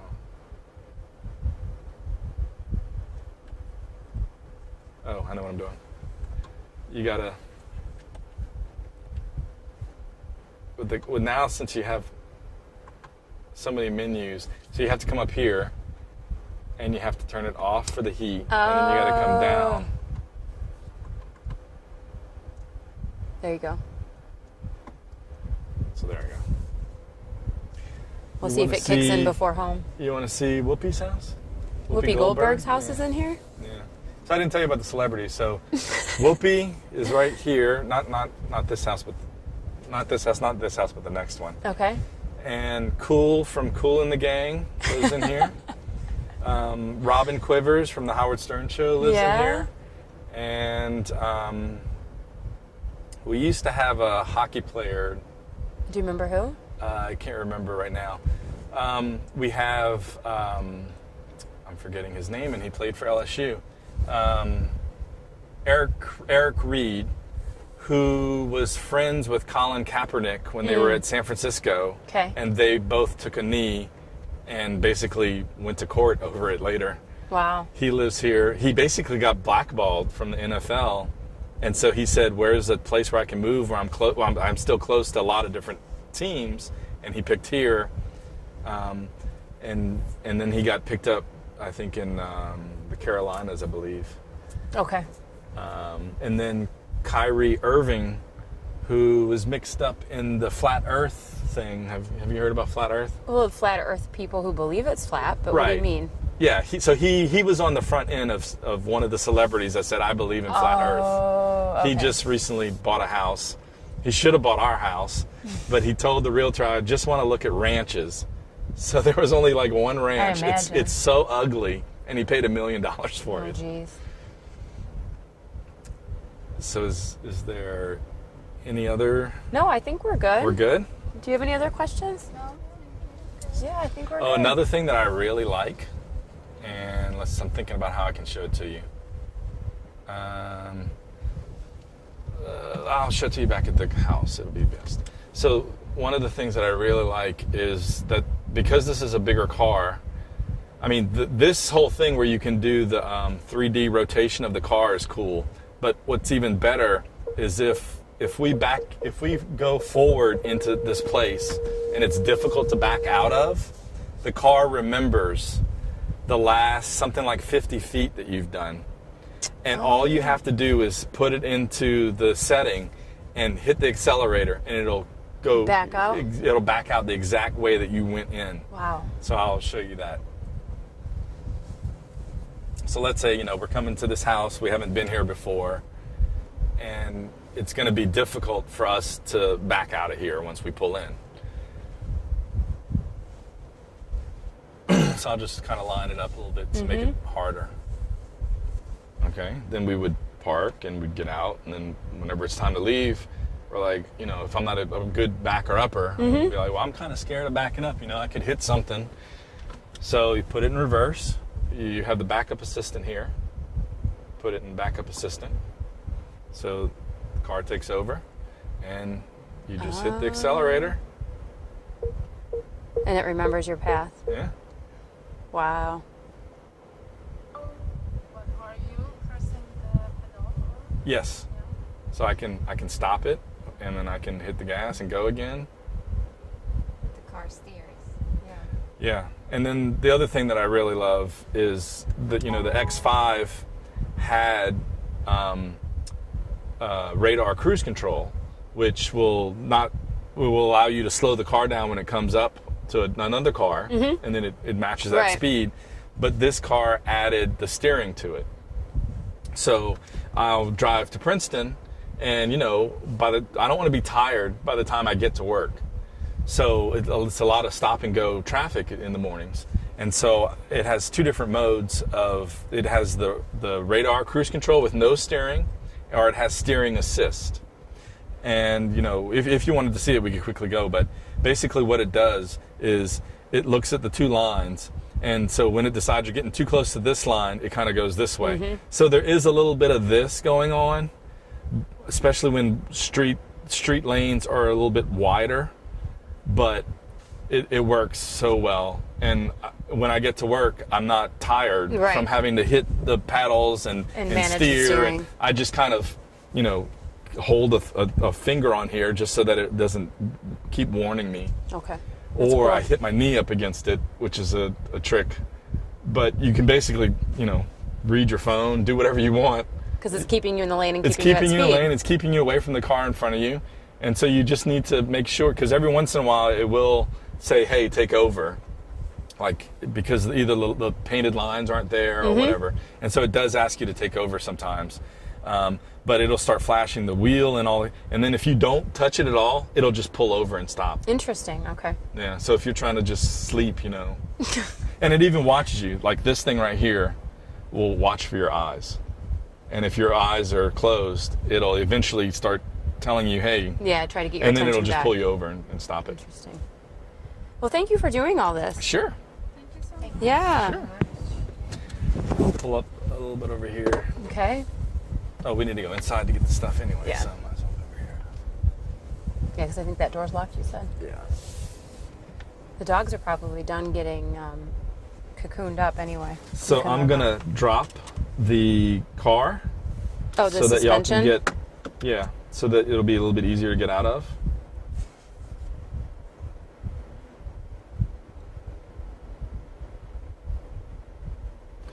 And so let me know once you get out if it's any easier on the lower setting. Okay. it's there now. It's there now?